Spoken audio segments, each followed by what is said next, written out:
Hey guys! Tonight we dive into a mystery that's whispered through the sands of Egypt, a story quietly erased from history. Buried beneath millennia of secrets and sun-baked stone. Welcome back to the Night Histories, your sanctuary where history gently merges with dreams. Here, we wander calmly through forgotten ages, soothing your mind with tales rich enough to intrigue, yet tranquil enough to guide you softly into sleep. Tonight's journey takes us beneath moonlit skies, drifting slowly along the banks of the Nile, feeling the soft desert winds brush your skin as we approach something that shouldn't exist, yet perhaps does: the fourth pyramid of Egypt. Historians shake their heads. Archaeologists whisper cautiously. But tonight, you're about to step into a story whose very existence is contested, debated, and hidden beneath whispers. So, before you get comfortable, take a moment to like the video and subscribe, but only if you genuinely enjoy what I do here. And don't hesitate to comment down below, telling me where you're joining from and what time it is for you right now. Your presence means everything to this quiet little corner of history. Now, dim the lights, maybe turn on a fan for that soft background hum, and let's ease into tonight's journey together. You stand on the edge of the desert, the cool sand sinking gently beneath your feet as the warmth of the day fades into a cool, whispering night. Before you, the great pyramids of Giza rise majestically, bathed in silver moonlight, their angles impossibly precise even from this distance. You've always known there were three pyramids here, the famous trio built as monumental tombs for pharaohs Khufu, Khafra, and Menkaure. But tonight, the stars twinkle differently, hinting at something else, something obscured by history's protective layers. In the soft luminescence, you begin to discern another shape, faint and almost ethereal, emerging behind the familiar outline of the Great Pyramid. At first, you think it's merely a trick of the light, an optical illusion created by shadows and moonbeams. Yet as you stare longer, you begin to sense there's something more substantial here. Something intentionally hidden, carefully concealed. Local guides rarely speak of it openly, though rumors swirl around coffeehouses in Cairo and tents in the Sinai. The so-called Fourth Pyramid. If you mention it to scholars, they either laugh politely or sigh, shaking their heads and muttering softly about urban legends and conspiracies. But ancient papyrus scrolls unearthed sporadically over the centuries tell fragments of a different story, a tale not of imagination but of deliberate erasure. As your eyes adjust further, you notice details: the faintest silhouette of enormous stones stacked neatly upon one another. Was it unfinished? Perhaps abandoned midway through its construction and left to be swallowed slowly by the desert's relentless sands? Or was it fully constructed, only to be methodically dismantled, erased like an embarrassing typo in a historical manuscript? Walking closer, you feel the texture of sand change beneath your feet, cool grains giving way to harder soil. Fragments of chipped limestone scattered here and there like breadcrumbs, teasing your imagination and leading you further into the dark. Around you, the silence grows profound, broken only by the faint rustle of distant palms and your own quiet breathing. Rhythmic and calming, it's tempting to imagine this pyramid not as a simple tomb but as something altogether different. Perhaps a monument to a forgotten god, or an architectural experiment abandoned due to some catastrophic failure or inexplicable occurrence. Historians remain divided, of course. Some speculate it was dismantled by later pharaohs who wanted their own legacies undisturbed by predecessors. Others claim it simply fell victim to natural erosion and shifting desert sands, though, admittedly, that explanation feels too neat, too conveniently vague. The more curious theories, whispered cautiously among those who study the arcane, suggest the fourth pyramid held secrets too powerful, too dangerous, to remain exposed. Perhaps it guarded knowledge not meant for human minds, something that needed burying, physically and metaphorically, beneath layers of sand, time, and secrecy. You smile faintly, recalling how easily the Egyptians wove mystery into the very fabric of their society. Remember the odd sunblock concoctions made from crocodile dung, proof they rarely shied away from the strange or unusual. Your footsteps bring you even closer, the outline sharpening slowly in the dark, becoming clearer yet somehow more puzzling. Traces of massive stone blocks half submerged in sand suggest a structure vast and significant, demanding labor and precision akin to its better-known siblings. Why then, would it vanish entirely from common history? Why scrub something so monumental clean from collective memory? From temple walls? From royal chronicles? As you bend down, your hand brushes against a cool, smooth stone protruding just barely above the sand. Your fingertips trace shallow carvings, symbols and glyphs worn smooth by relentless time and wind. You've touched hieroglyphics before, running fingers over museum replicas and carefully preserved artifacts.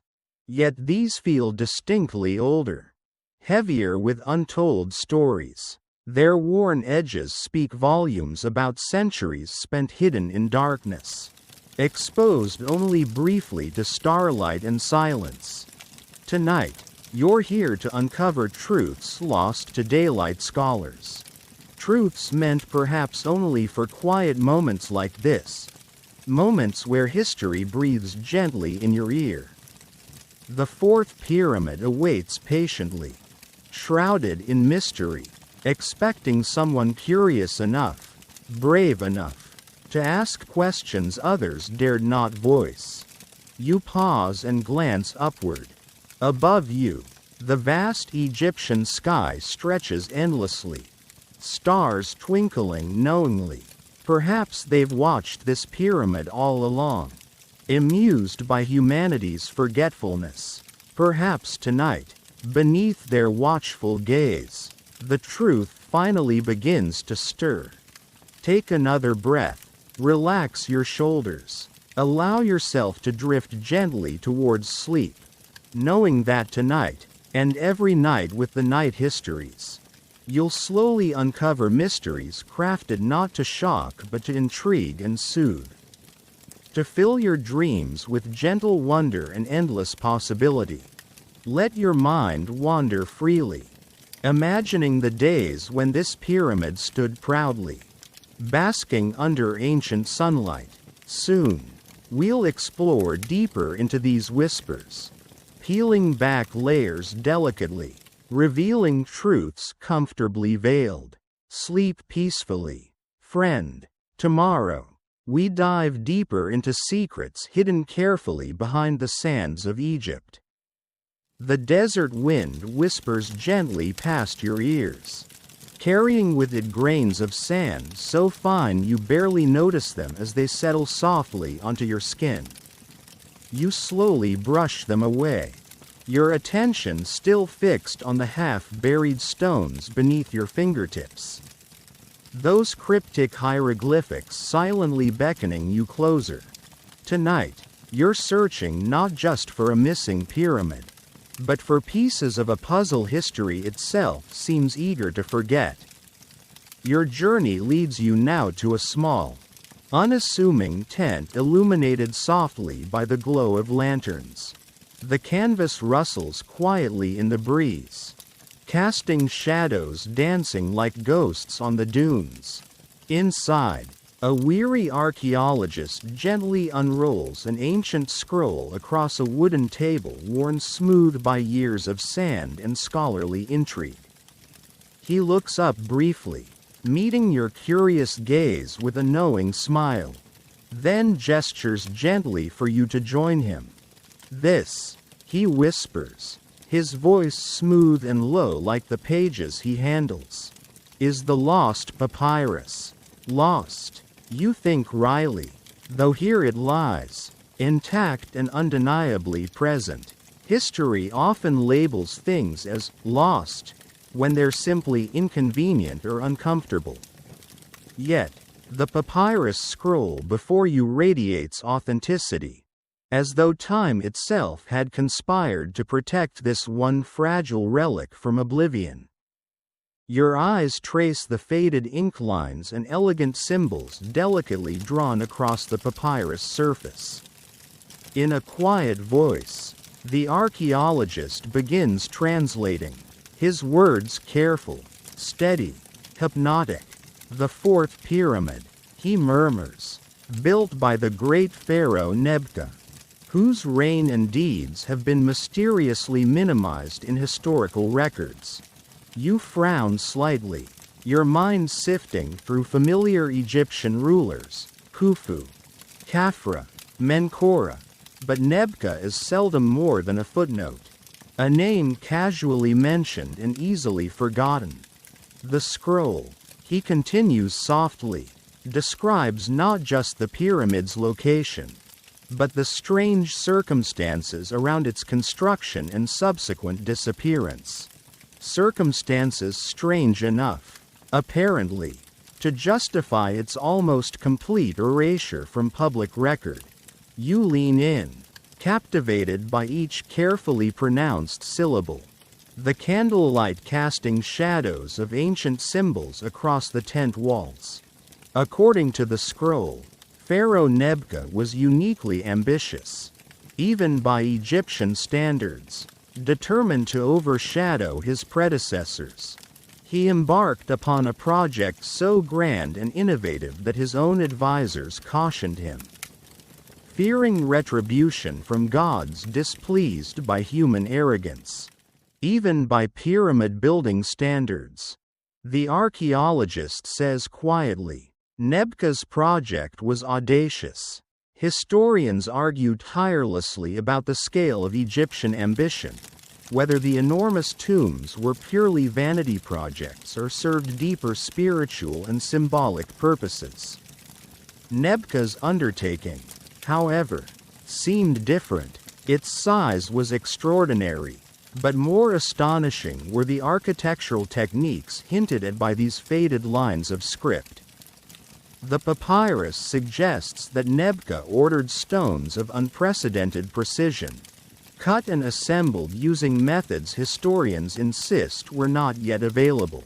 Some even speculate these techniques surpass modern capabilities, though, of course, scholars bristle at such suggestions, preferring rational explanations, even if they remain elusive.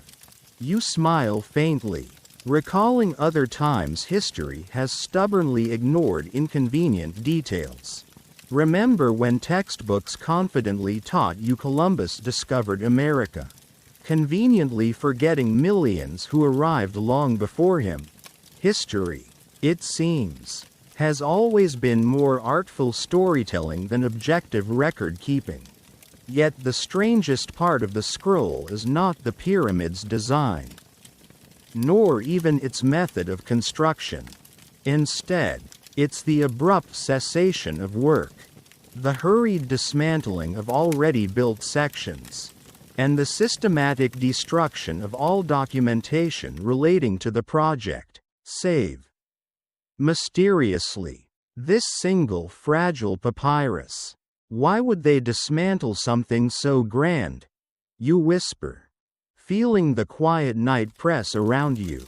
the desert holding its breath as though listening closely. The archaeologist's eyes sparkle softly in the lantern's glow. Fear, perhaps, he suggests gently, fingers brushing tenderly over delicate script. Or reverence. Ancient Egypt respected power in all its forms, especially when it seemed divine. Indeed, the scroll speaks of sudden, inexplicable phenomena, workers frightened by visions, priests reporting dreams of ominous warnings. It mentions strange lights dancing upon the pyramid at night, described poetically as fires from the heavens.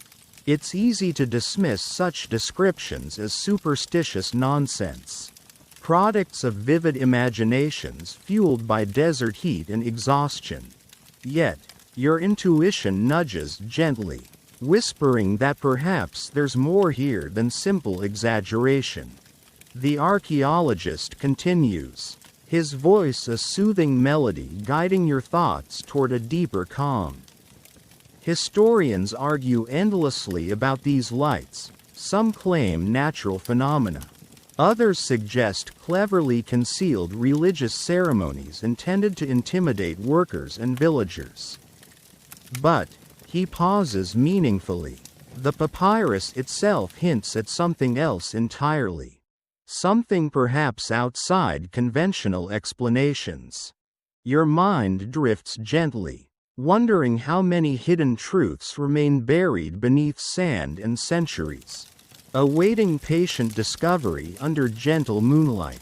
Just like tonight, outside, a camel bell jingles softly, a reminder of the present moment gently intertwined with your journey into the past. You close your eyes briefly, savoring the quiet rustling of the papyrus beneath the archaeologist's careful fingers. Imagining the scribe centuries ago who penned these careful words, unaware that someday you'd sit here, captivated by their gentle mystery. The archaeologist pauses, rolling up the scroll slowly, almost reverently, as though afraid to disturb its fragile whispers.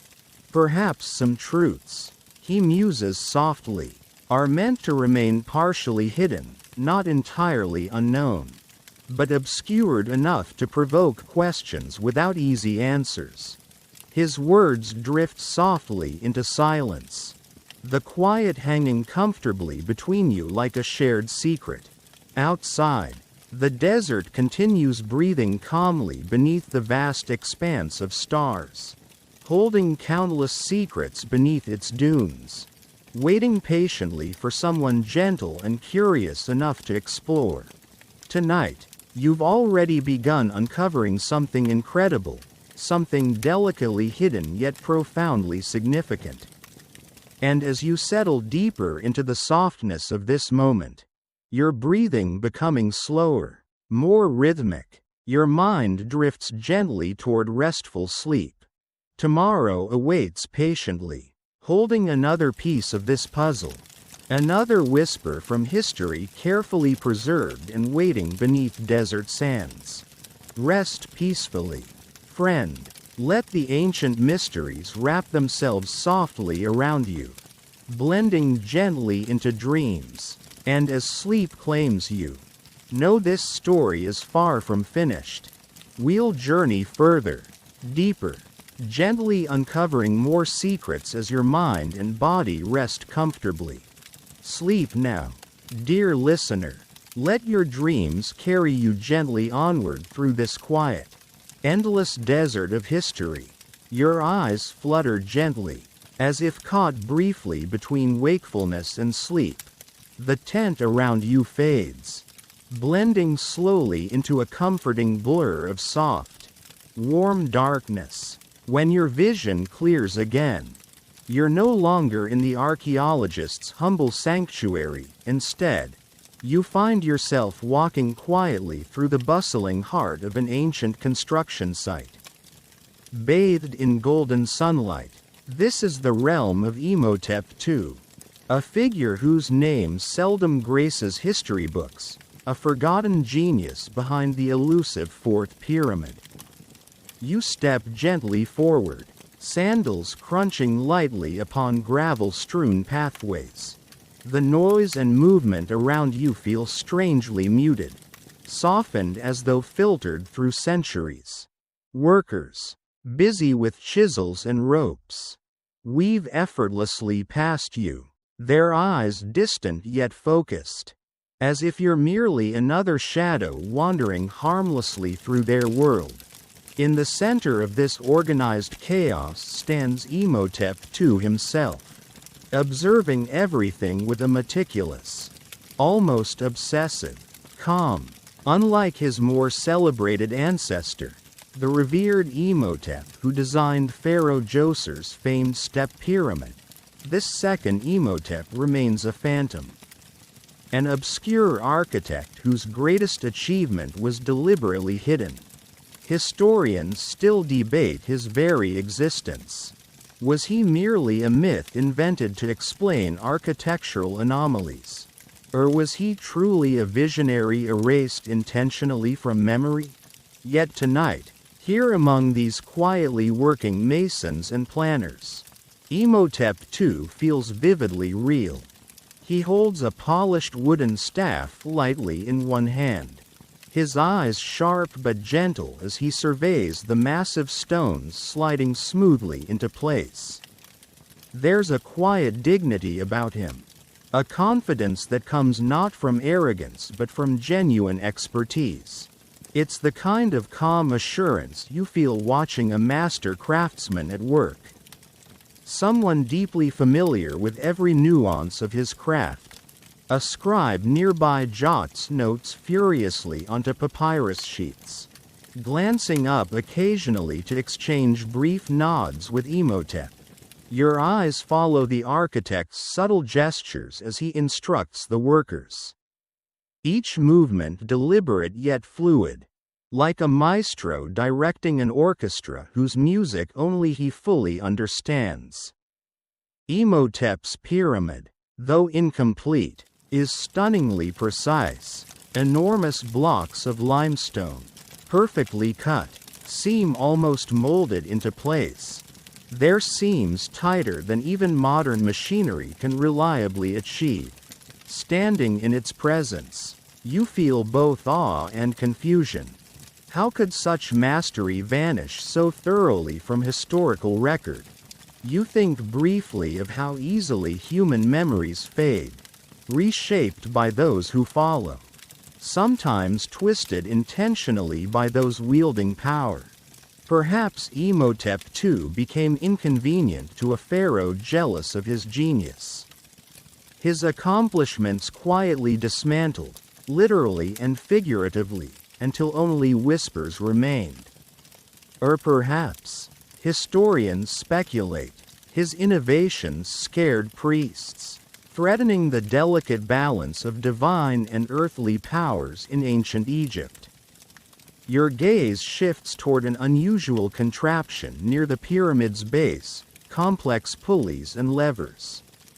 Surprisingly advanced for their time, workers operate them smoothly, almost effortlessly lifting stones of extraordinary weight.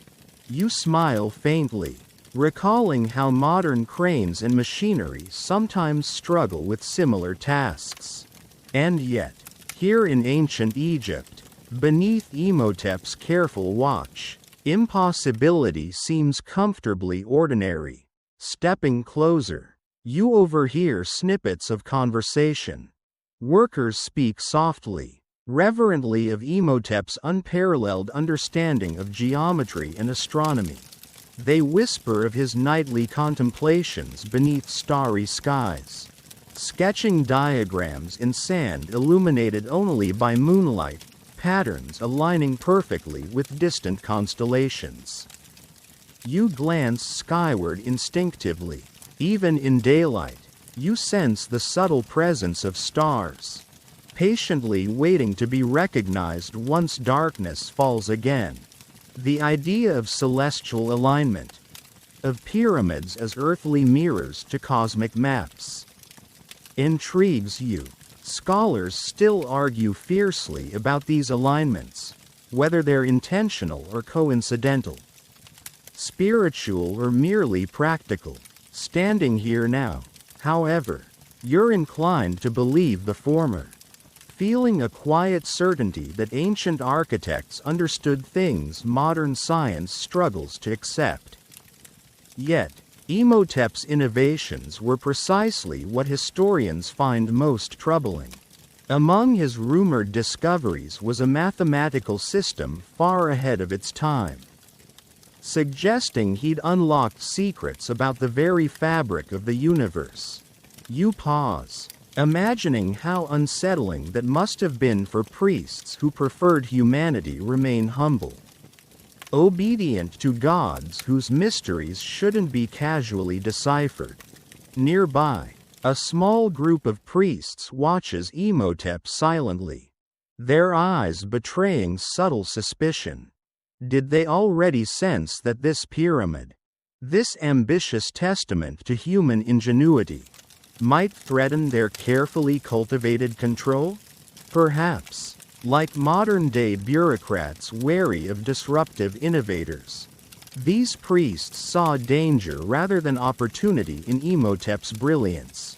You sigh softly, recognizing how often history repeats itself. Innovators ahead of their time, from Galileo to Tesla, faced similar suspicion and suppression.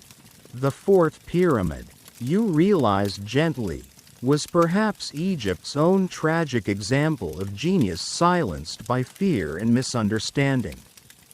Imhotep turns suddenly, his gaze meeting yours directly. Briefly, though surely he can't truly see you, his eyes hold gentle melancholy, a quiet resignation.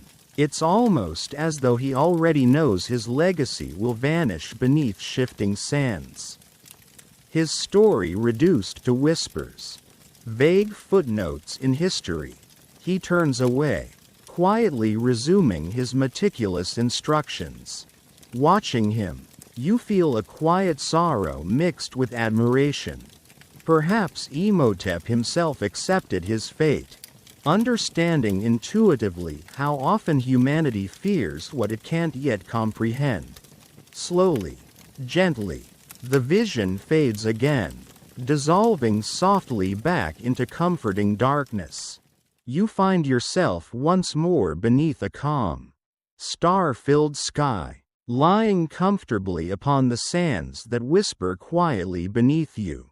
Above, the stars glow softly, patient guardians of forgotten truths. Tonight, you've glimpsed a quiet genius erased by history, Imhotep II, whose vision exceeded the grasp of those around him. Yet, like all great ideas, his whispers persist, awaiting discovery by someone patient enough, gentle enough, to listen carefully beneath moonlit skies. Allow yourself now to drift slowly back toward sleep, comforted by the gentle rhythm of history's quiet truths. Rest easy, knowing tomorrow holds more mysteries patiently awaiting your exploration, gently revealed beneath soft starlight. Sleep now, dear listener.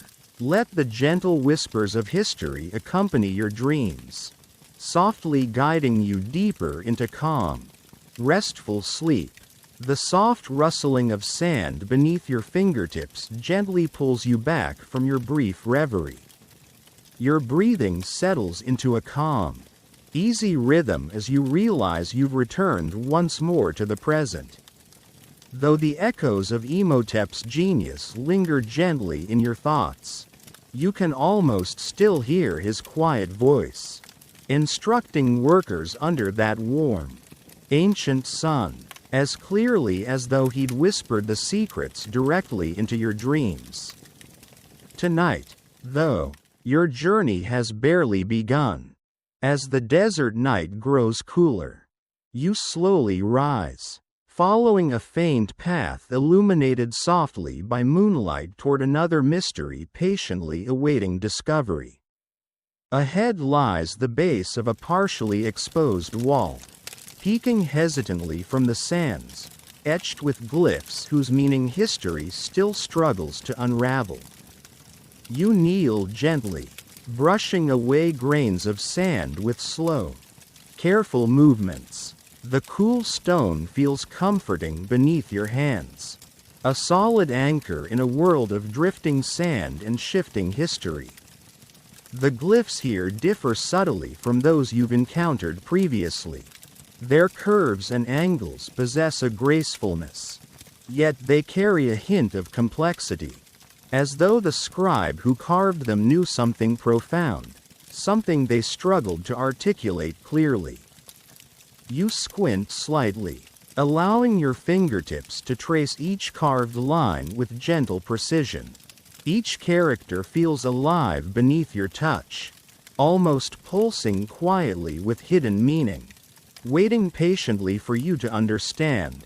Historians and archaeologists, you recall, still debate fiercely over the interpretation of these inscriptions. Some suggest they form a hidden dialect reserved only for priests or elite scribes. A language deliberately ambiguous, meant to guard secrets from common eyes. Others propose they represent a form of cryptography, an ancient cipher intended to protect sensitive knowledge from those deemed unworthy. And yet, there are stranger theories still. A handful of scholars cautiously whisper of celestial origins, suggesting these glyphs might depict communications between ancient Egyptians and visitors from the stars. Ideas quickly dismissed by the mainstream yet stubbornly persistent at history's edges. You smile faintly at this, gently amused at humanity's perpetual fascination with the stars. After all, who hasn't glanced skyward, quietly hoping to find meaning or perhaps answers hidden somewhere amidst that vast, endless tapestry? Perhaps ancient Egyptians were no different, simply bolder, more willing to etch their cosmic wonderings permanently into stone. Your fingertips pause suddenly, sensing a subtle irregularity in the carving, a character slightly deeper, etched with peculiar insistence. You peer closer, your breath catching softly. This symbol, shaped like a delicate star surrounded by concentric circles, seems oddly modern, almost familiar, though clearly ancient. Historians who've glimpsed this particular glyph argue endlessly about its significance. Some interpret it as symbolic of the sun god Ra, representing divine illumination or cosmic enlightenment. Others suggest it marks an astronomical event, carefully documented by ancient observers who noted something extraordinary in their skies, perhaps an eclipse, a comet, or even something more unusual, something inexplicable enough to compel them to immortalize it here, beneath desert sands. Yet another school of thought, often dismissed with polite embarrassment by scholars, wonders gently whether the glyph indicates ancient contact with something extraterrestrial, visitors whose knowledge profoundly impacted Egyptian civilization, shaping their understanding of mathematics, astronomy, and architecture. You find yourself pondering quietly, comfortable enough to hold uncertainty gently in your thoughts. History, after all, often resists tidy explanations. Perhaps these glyphs exist precisely to provoke questions rather than provide answers, carefully preserving mysteries for future generations, like quiet whispers passed carefully through centuries. You gently shift your position, noticing more symbols slightly farther along the exposed wall. Your fingers brush carefully against them, revealing a sequence meticulously carved and seemingly arranged with deliberate care. Their pattern feels methodical, purposeful, almost like a mathematical formula expressed poetically through hieroglyphics. You recall Imhotep II, the architect whose mastery of geometry and astronomy challenged contemporary understanding.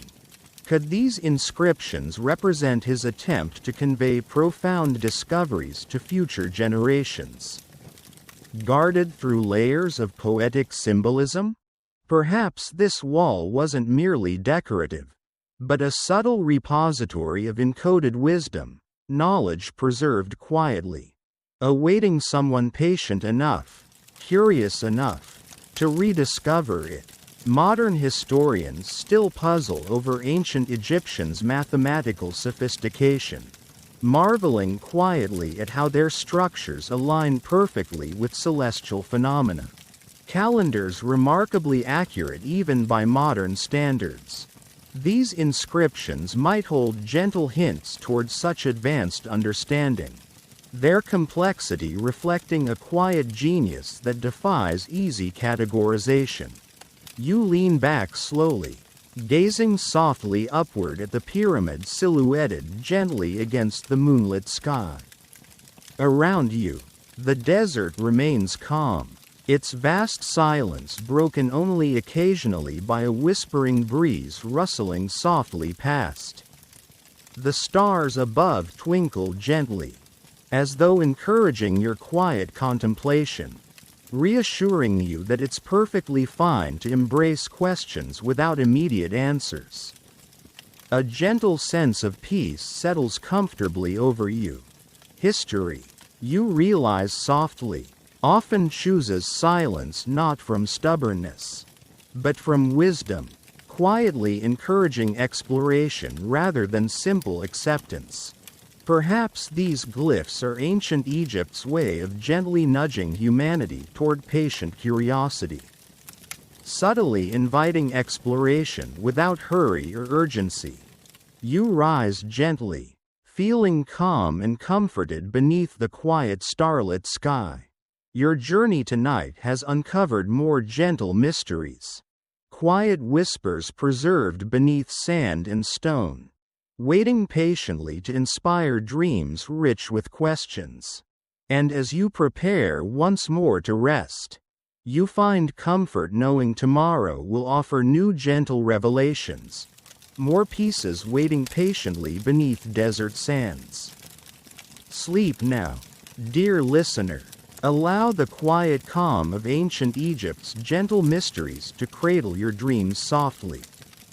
Let questions linger gently at the edge of your thoughts, knowing that history's whispers will continue guiding you carefully, night after night, deeper into restful wonder. Rest peacefully, sweet dreams. The gentle touch of moonlight upon your face feels like a soft hand nudging you quietly onward, guiding your steps deeper into the tranquil mysteries of the desert night. You walk slowly, each step muffled by the fine sand, until you find yourself approaching a dim, flickering campfire. Shadows dance lazily around its edges. Softly illuminated faces gathered closely, voices murmuring in low, reverent tones. You ease yourself onto the sand nearby, comfortable in your quiet anonymity, content simply to listen as these storytellers, locals whose families have lived beside these sands for countless generations, whisper gently of things not easily explained. The conversation drifts naturally to the enigmatic fourth pyramid, spoken of here with a curious blend of reverence, fear, and undeniable fascination. Have you seen the lights? One asks softly, her eyes glinting warmly with firelight, as though reflecting distant memories. Another nods solemnly, leaning forward to stir the embers gently, sending sparks drifting lazily upward into the vast, star-dotted sky. Everyone who lives close enough has seen something, strange lights. Like fire without smoke or warmth, dancing around the hidden stones. The woman continues, her voice smooth, comforting, yet carrying just enough quiet urgency to hold your attention softly. The elders call them the spirits of Nebka, manifestations of the pharaoh who built it. They say he returns occasionally, restless, unhappy his monument lies forgotten beneath the sands.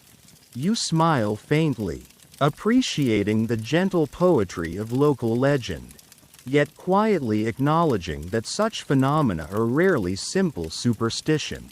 History, after all, is littered with tales of strange lights and unexplained phenomena. Northern lights once terrified medieval Europeans into believing heavenly battles raged overhead. Perhaps the desert, too, keeps quiet secrets, natural wonders misunderstood as supernatural. Yet another voice whispers quietly from the far side of the fire.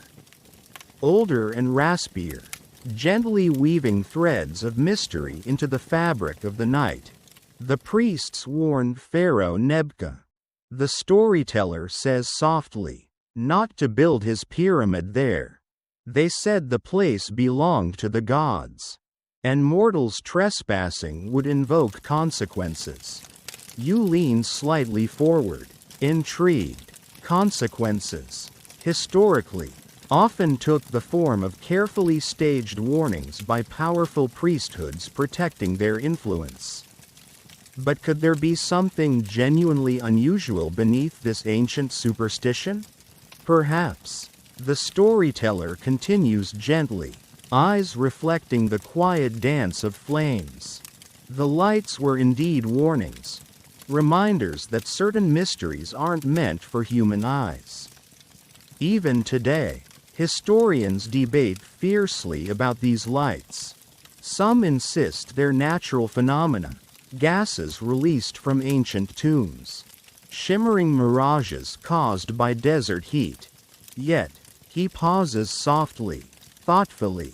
None fully explain why these lights move as though guided, performing patterns in midair. You quietly recall modern sightings of similar phenomena, often dismissed yet documented frequently enough to warrant quiet curiosity. History seems gently inclined to repeat itself, mysterious lights flickering gently through human consciousness. Never fully explained, always quietly hinting at deeper truths.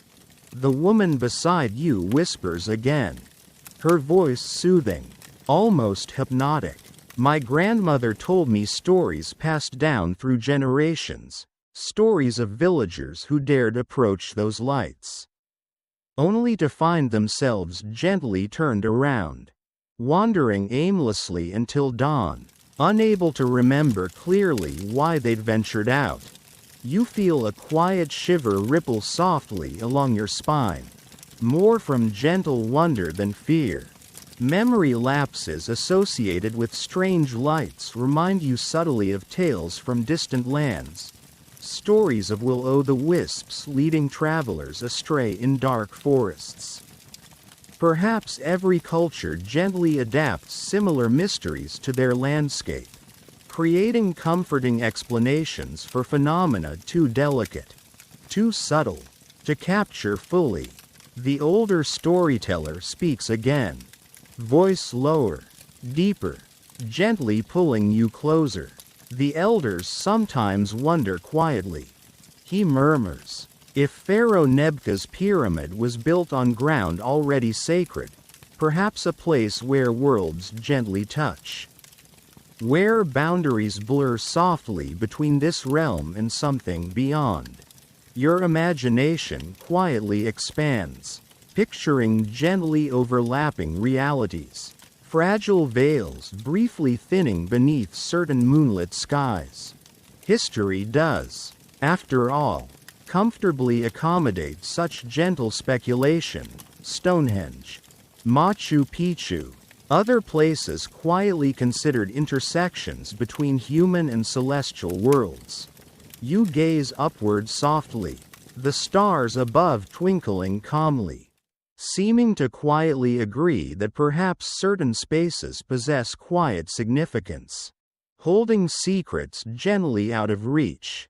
The desert around you seems suddenly deeper, vaster, a calm ocean of sand hiding gentle mysteries beneath its smooth, undulating surface. The campfire flames grow softer, more subdued, and voices gradually quiet, conversations gently fading into thoughtful silence.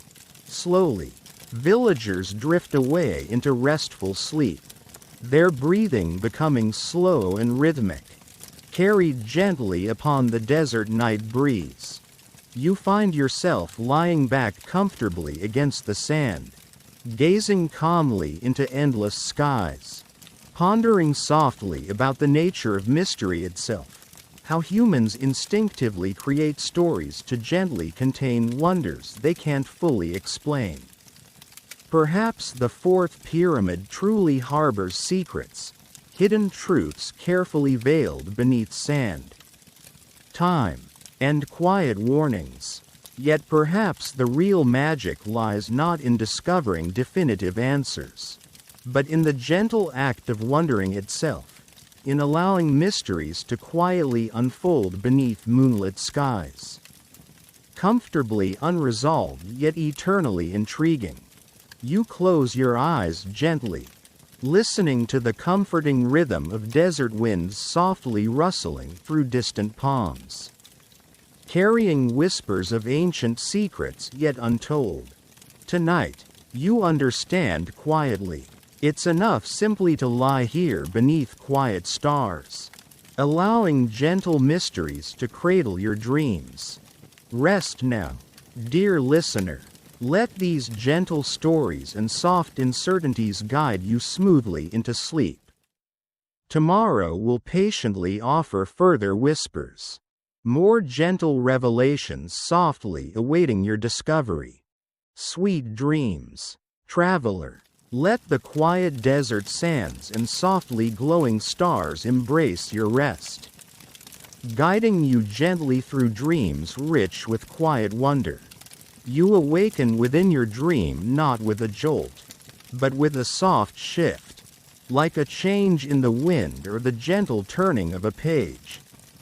The fire is long extinguished now, leaving behind only faintly glowing embers scattered like ancient stars across the desert floor. Around you, the night holds its breath, still and watchful, and in the distance, barely visible at first, you glimpse something odd. Footprints, not the kind left recently. Soft and rounded, these are sharp, etched deep into stone like fossilized steps, trailing along a half-buried path behind the ruins near where the fourth pyramid's edge supposedly begins. You kneel, brushing away sand, revealing more of the trail, perfectly spaced, strangely large, too large. You stand slowly, your body responding to some unspoken pull. The moonlight, silvery and calm, seems to guide your every step as you follow the trail. Each footprint leads you deeper into the shifting dunes, your feet gliding quietly across the sand like you're being drawn not by force, but by rhythm, an ancient tempo buried beneath time. They say that during the reign of Pharaoh Nebka, workers reported these same footprints, tall impressions that appeared overnight, never accompanied by drag marks or handprints. Only long, clean strides. At first, the priests claimed they were left by the gods, evidence that divine beings had walked among the living. Later, when the priests grew quiet, the rumors changed. The workers whispered of the one who watches, a figure seen only in moonlight, tall, silent, never leaving more than footprints and a lingering sense of being watched. You pause, your breath catching softly in your throat. The air around you changes. It thickens, not in fear, but in awareness, like walking into a cathedral or stepping onto sacred ground. You feel your heartbeat slow, as if the desert itself has placed a calming hand upon your chest. Ahead, partially buried in the sand, lies a slab of stone unlike the rest. It's smooth, flat, and covered in glyphs you've never seen before, not quite Egyptian, not quite foreign, something in between. The language is angular and symmetrical, a pattern that seems to pulse lightly under moonlight. You can't read it, but somehow you feel it, as if the symbols hum softly to your skin instead of your eyes. This slab is not mentioned in any official record, and yet, independent travelers and Bedouin guides have drawn versions of it for centuries, describing it in hushed tones as the map of the one who walks. Some believed it was a marker for an underground chamber.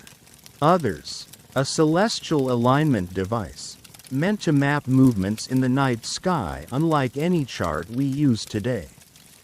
But the slab's true purpose remains debated, and like so many pieces of this puzzle, it resists explanation.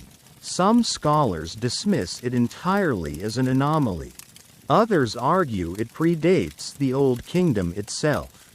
And a few, those quietly blacklisted from mainstream journals, whisper that the slab marks a boundary between worlds. That to step beyond it under the wrong sky might mean stepping out of time itself. You look skyward. Tonight, the moon is at its highest point. Stars surround it in a perfect arc. You notice, for the first time, how several of the footprints align not toward the pyramid, but toward that slab, as if whatever passed through here wasn't approaching the pyramid, but leaving it. As though something once hidden within its walls walked outward, and simply kept walking. Still kneeling, you place your hand on the slab. It's cool, not cold, and vibrates faintly. Not enough to scare, just enough to remind you that not everything buried in the desert is asleep. That some things are only waiting for the right night. Far in the distance, a gentle breeze stirs the sand, reshaping the path behind you. The footprints slowly begin to vanish, erased not by accident, but as if gently reclaimed. Not all stories are meant to be followed. The desert seems to whisper. Some stories are invitations, others are warnings. You breathe deeply, letting the silence of the desert soak into your bones. Letting the mystery remain exactly what it is. A question without an answer. And maybe that's the beauty of it. Historians still argue about these footprints. Some dismiss them entirely. Others suggest they were left by oversized ceremonial sandals. And then there are those few fringe voices, archaeologists turned dreamers, who believe they mark visits by something not from this earth. But none of them have placed their hand on this stone. None of them have felt its quiet hum echo into their chest, telling them that mystery, itself, is sacred. You rise slowly, brushing the sand from your knees, and begin your gentle walk back. The wind has picked up slightly, carrying the scent of ancient dust and distant time. Behind you, the slab begins to fade once more beneath the sand, returning to its patient rest. Sleep now, listener. Let your thoughts soften like footprints in the wind. Let the unknown remain unknown. For tonight, the desert has spoken, not with words, but with symbols, paths, and silence, and that is enough. Close your eyes. Rest deeply. The story will be here when you return. And the stars will always know the way. The hush of the desert returns with a comforting rhythm, like a lullaby hummed by the dunes themselves. You walk softly now, not because the ground demands it, but because the air feels sacred. The silence so complete it deserves reverence. Behind you, the footprints have faded. Ahead, the stars still guide. Your path bends gently eastward, toward a rocky outcrop partially hidden behind rising dunes. It's not marked on any map, yet it appears often in the diaries of explorers who visited this region long before satellites and surveyors. They called it Al-Matra al-Kafi, the hidden platform. Most who wrote about it included only brief references, as though fearful of saying too much. When you arrive, the first thing you notice is the smoothness of the stone beneath your feet. Not natural, carved, weathered by time but unmistakably worked by ancient hands. What you stand on is not a hill, it's a foundation. A floor, a roof, perhaps, to something buried deep below. You crouch low, your hand brushing against a series of grooves worn into the surface. They appear random at first, cracks in the rock, the scars of time, but then your eyes adjust to the faint moonlight. And you see the pattern emerge, a star chart, or perhaps a celestial clock. And at its center, the unmistakable outline of a pyramid, but one that's rotated, pointed not upward, but downward, into the earth. You sit quietly for a moment, letting the weight of that image settle gently into your thoughts. A pyramid beneath a pyramid, not built toward the sky, but toward the core of the earth. Historians still debate the purpose of these underground chambers. Traditional thinking labels them unfinished tombs or flood traps. But whispers in scholarly corners suggest otherwise. Some believe they were sanctuaries, not for the dead, but for knowledge. Others think they were places of isolation, where priests underwent rituals to shed the ego and connect with the divine. And then, of course, there's the stranger theory, the one almost no one dares publish. That beneath the fourth pyramid lay a mirror structure, a negative image, an inverse chamber where gravity, light, and time behaved differently. You rest your hand against the stone. It feels warm, strangely so, not with heat from the sun. There's been none here for hours, but with something else. A quiet energy, like the charge of a storm that never quite arrives. The journals you recall speak of this, too. One explorer wrote, "I felt watched, not with eyes, but with memory, as if the stones remembered me before I ever arrived." Another wrote that when she stood on the platform, her compass spun wildly, and her heartbeat slowed to match something ancient, a pulse beneath the sand. You close your eyes, listening, and yes, you hear it. It's faint, so faint you wonder if it's only the rhythm of your own breath. But no, it's deeper, slower, a thrum, a pulse, a heartbeat, too large to be yours, too calm to be alarming. Just there, beneath the stone, some locals say that the pyramid below is alive, not in the way animals live, with hunger and motion, but in the way trees live. Old trees, still, wise, and far older than they appear. They say the fourth pyramid wasn't just a monument. It was a machine, or an organism, or a doorway. Theories abound that it was designed to generate energy, that it stored the thoughts of a civilization long lost, that it was never truly Egyptian. But something far older that the Egyptians merely inherited and recovered. You smile softly, allowing the thought to exist without needing proof. It's okay not to know.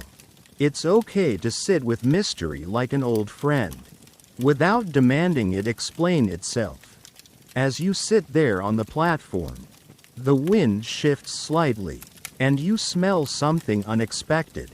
Frankincense. Sweet, smoky, sacred, a scent used in temples, in burial rites, in offerings to gods. But there's no fire, no censer nearby, just the breeze, carrying memories not your own. You feel your eyelids grow heavier, not with exhaustion, but with permission, as though the earth itself is encouraging you to rest, to trust, to let the story unfold gently, like parchment unfurling on its own. Tonight, you've touched the edge of something ancient, not a fact to be filed away, but a presence to be felt, and in that presence, you've found peace, not because you solved the mystery, but because you welcomed it. So now, lie back, let the platform support your weight. Let the stars watch over you as they have watched over everything else for millennia. The heartbeat beneath the sand continues, slow and steady, a reminder that some stories are still being written, by stone, by time, by dreams. Sleep, dear listener. Let the hush settle over you. Let the warmth of the rock seep into your bones. Let the inverted pyramid beneath your feet cradle your dreams tonight, and whisper to you in a language older than sound. Tomorrow, the journey will continue, but for now, just rest. Let the mystery hold you. Let it keep you safe. The moment you open your eyes, within the quiet dream of this story, you're already underground. It doesn't feel like a descent. There were no stairs, no corridors, no cryptic passageways, and yet, somehow, you're here, beneath. The air is cool and dry, still as a sealed tomb. You can't see the ceiling, but the faint echoes of your breath tell you the chamber is vast, massive, hollowed out by time or intention. You're not sure which. The walls are close, though, slanted, converging slightly upward like the inside of a pyramid turned upside down. Just as the star map had promised.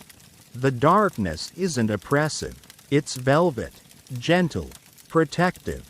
You walk slowly forward, the stone floor smooth beneath your bare feet. Not cold, no. Again, that subtle warmth returns, not from heat, but from presence, like touching a stone that remembers being held. You begin to sense that you're not alone. Though nothing stirs, no sound, no wind, just that silent companionship known only to sacred places and ancient rooms that have waited too long. Then you see them, not bodies, not statues, objects. Arranged along the walls are panels, flat, polished, obsidian black and seamless. They reflect not your face, but your thoughts, your feelings. As you draw near to one, the smooth surface ripples softly and reveals an image, not of now, not even of you exactly, but of memory, not yours, and yet, somehow, familiar. You see hands, brown, calloused, strong, stacking stone upon stone. You feel the rhythm in your bones, the repeated lift, align, press. You feel the weight of centuries pass through that gesture. Another panel shows the same hands, drawing symbols in sand, glyphs you don't recognize, yet intuitively understand. They speak of energy, not electricity, flow, not circuits, a power that moves like breath through matter. Your breath catches gently. You step back. These are memories of a builder. Not a king, not a priest, but someone who worked with both, the quiet mind behind the throne. Could this be Nebka's architect again? Or something older still? A lineage of builders whose stories were never etched into stone because they wrote them into the bones of the world instead? You move deeper into the chamber. The panels continue. One displays a constellation slowly rotating above a pyramid's tip, aligning perfectly with a golden orb descending from the sky. Another shows a map of the earth, but not just Egypt. Lines of light connect great pyramids across continents: Giza, Teotihuacan, Xi'an, Bosnia, a web of structures woven through time, all vibrating with the same hidden hum. Theories about global pyramid alignments have long been dismissed by scholars. Coincidence? They say, no evidence of contact. But here, in this place, the alignments are mapped with shocking precision, suggesting a design not for worship, but for balance, stabilization, frequency harmonization across continents. You hear a low tone, so soft it seems imagined at first. A vibration in your chest. One of the panels behind you pulses with dim light. As you approach, a shape begins to emerge, not drawn, but formed. A three-dimensional structure built entirely of sound. A pyramid, floating mid-air, constructed not of stone, but of resonance. Light curves along its edges as if refracting through music. You don't know how you know, but you do. This is the original pyramid. The first idea, not physical, not yet. A blueprint made of frequency and intention, suspended in timeless thought, and somehow, it was made manifest, turned into rock and labor and sand, by those who could hear the shape and build what they heard. The thought settles gently into your mind like mist. The fourth pyramid wasn't just a tomb. It was a translation. From what? From whom? You don't know. But the message seems clear. It was meant to receive something. Or to contain it. That's when you see the center. A raised dais, smooth and circular, stands in the middle of the chamber. Upon it, nothing, and yet, everything. You walk toward it slowly, reverently. When you stand upon it, the tones around you shift subtly, as though reacting to your presence. You're not afraid. The chamber has no threat in it, only curiosity. Patience. Like a question waiting centuries for the right voice to answer. You close your eyes, and for a moment, you feel everything. The breath of 1,000 builders brushing stone with dusty palms. The whisper of reeds from the Nile under moonlight. The heat of the sun absorbed into obsidian. The rumble of distant thunder beneath the earth's crust. A heartbeat. Yours. The chamber recognizes you, not as a chosen one, not as a prophet, but as someone willing to listen. You open your eyes. The panels are dim again. Silent. The air holds no message now. Only peace. You step down from the dais, feeling no different, and yet knowing something has gently shifted. Perhaps that's all the chamber wanted. To be known, to be remembered. As you walk back toward the opening, you glance once over your shoulder. Not to check, not in fear, just to say thank you. And though the chamber makes no sound, you feel its gratitude wrap gently around your shoulders like a shawl woven from stillness. You rise again through the sand, though you never dig. You simply emerge, as if surfacing from sleep. The stars greet you overhead, unchanged and eternal. Rest now.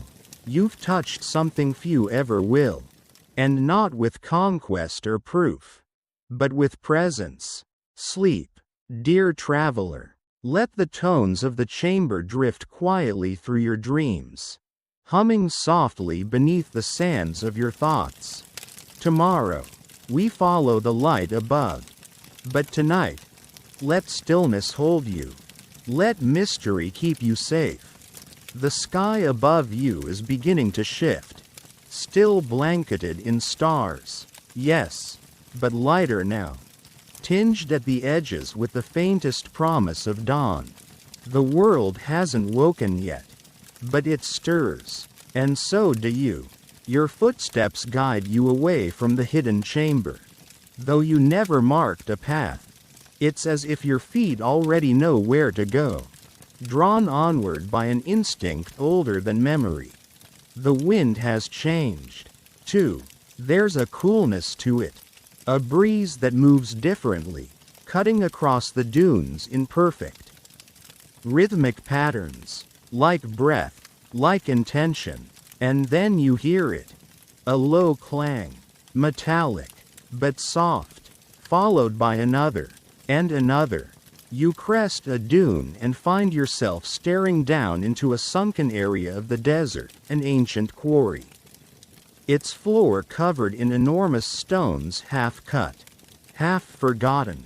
This is where the pyramid stones were born. Not just quarried, but shaped, carefully, masterfully, with precision that modern machinery still struggles to replicate. Even now, centuries later, the cuts are smooth, angles razor sharp. The stones still hum faintly with resonance, like instruments waiting to be played. You walk among them slowly, each slab like a chapter in a book no one has read in generations. And then you see it.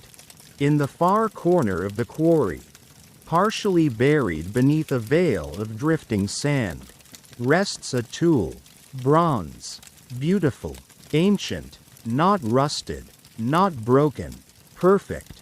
You lift it with reverence. It's surprisingly light, balanced, and inscribed with glyphs so tiny, so intricately arranged, that you feel the urge to squint despite the gentle light.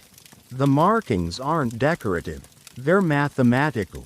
Ratios, vectors, notations. This wasn't just a chisel, it was an equation made solid. A philosophy in bronze. Historians still debate how the ancients cut their stones so precisely. Some suggest copper tools and sand abrasion. Others whisper of lost technology, resonant frequencies, sonic vibration, even focused light. You now begin to see. Perhaps it was none of these in isolation.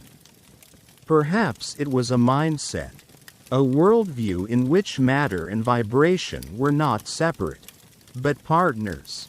The fourth pyramid may not have been built with brute force, but with intention, with harmony. You set the tool back down carefully, and as you do, the wind picks up again, revealing a section of stone previously hidden. Carved into its surface is a long groove, straight as an arrow. Impossibly smooth, not cut, but coaxed, like stone softened willingly under the hands of those who understood its true nature. You place your palm gently along the groove. It fits perfectly. Your fingers curl slightly, following the arc of a spiral etched just beside it. Not decorative, directional. You realize, slowly, that it's not just a groove. It's a path. And it doesn't go forward. It goes down. A hidden shaft, narrow and steep, runs from the edge of the quarry into the earth. Not large enough for a person, but deep, a whisper of something more. Something below even the chamber you visited. Could there be more? Another layer? You crouch beside the shaft, listening. Nothing at first. Then, a tone. One note. Barely audible. A hum so low it feels like your bones catch it before your ears do. It's the same tone you felt in the pyramid's heart. A signature. A call sign. You look up at the sky, suddenly wondering how deep this goes, not just physically, but conceptually. If the pyramid was a translation, a blueprint turned to stone, then perhaps the quarry was not just a factory, but a school, a place of instruction, where sound and shape were first taught together. You sit quietly for a moment on the edge of the groove, allowing the idea to settle in your mind. That ancient Egypt, at least, this hidden thread of it, wasn't a civilization lost to time, but a civilization tuned to time, one that listened to the rhythms of the earth, of stars, of breath, and responded in stone. The sun now begins to edge over the horizon, casting long golden rays across the stones. They glint softly, like teeth beneath a smile. The wind calms. The quarry grows still again. You rise, brushing the sand gently from your hands. Behind you, the shaft waits, undisturbed, not asking to be uncovered, only acknowledged. Perhaps it's not time yet. Perhaps these layers will reveal themselves only when the world is ready to hear them. And maybe, just maybe, that's not your job tonight. Your job was simply to witness. And you have, as you walk back across the dunes. The soft light of morning bathes everything in quiet warmth. You feel no urgency, no need for answers, just gratitude, quiet wonder, and the peaceful sense that mystery can be nourishment. Sleep again, dear listener. Let the sun rise without you for now. Let the quarry keep its hum. Let the pyramid wait. You've earned your rest. Close your eyes. Let the tones fade into silence. The desert will hold the rest until you return. The sun is higher now, but your journey drifts gently back into shadow. Not the shadow of night, but the kind cast by towering stone, walls too old to date, too smooth to dismiss. You find yourself standing at the base of an exposed segment of the fourth pyramid's foundation. Unlike the other three, this one is quieter, colder. It's not the weather, it's the weight. This place has not been simply buried. It has been buried deliberately. The sand here doesn't cling. It falls away willingly, as if the earth itself is finally exhaling after holding its breath for centuries. And beneath that breath, stone. Flat, massive, perfectly aligned. The outer casing remains mostly intact here. The once polished limestone dulled by time but still whispering secrets when you press your ear to it. You do, and the stone answers, not in words, but in memory. You feel something, a moment, a time. You see workers, not slaves, not pressed masses, but specialists, engineers. Their movements are deliberate, almost ceremonial. They lay each block not with brute force, but with sound, soft, controlled pulses from strange instruments that look nothing like hammers or picks. They hum, they ring, they set the stone to resonate, until it shifts, floats, settles. You open your eyes and step back, heart steady, breath slow. You're not hallucinating. You're remembering for them. This section of the pyramid is sealed by a capstone, not the one that once crowned the apex, No, but a subterranean capstone. Fitted at the base like a lock. Smooth, seamless. A door without a handle. And directly in front of it, etched deep into the stone, a single sentence in ancient Egyptian, translated quietly by the rhythm of your intuition. Only those who do not force may enter. You run your hand along its edges, noting how they feel worn from the inside. This was once opened, not often, perhaps not even by many, but it has been opened. And whatever lay beyond that seam was meant for someone gentle, someone listening, someone like you. Theories abound in scholarly circles about hidden entrances beneath the pyramids. Most are dismissed as wishful thinking, until one stumbles across a stone that listens back. You sit cross-legged before it now, the desert breeze brushing softly across your back. You begin to hum, a quiet, tentative tone, not knowing why you do, only that it feels right. The stone hums back, just a little, enough to feel a sympathetic vibration beneath your spine. You try again, clearer, slower, a different pitch, and the seam shifts. A micro vibration runs across the surface of the capstone. Not enough to move, not enough to open, but enough to say, "Yes, I hear you. It won't open tonight. That much is clear." But it recognizes something. Not a password, not a command, a presence. And presence, in a place like this, is everything. You press your palm flat against the stone. It's no longer just warm, it's alive. Not pulsing like a heart, but steady like an old drumbeat, played once every 1,000 years, just to remind the world it still exists. You begin to feel the stone's memory again, flowing through your hand into your chest. You see Pharaoh Nebka, not in glory, not in gold, but in silence, kneeling before this very door, alone. No ceremony, no retinue, just one man, once a ruler, now a listener, and he is weeping. Why? Because he understands what he built, or rather, what was built through him. He was not the architect, not truly. He was the vessel, the key, the question that the earth answered with a pyramid.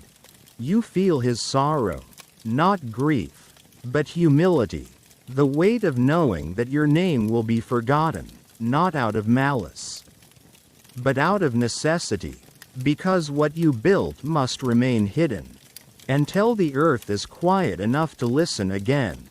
And here you are, the first whisper in a very long time.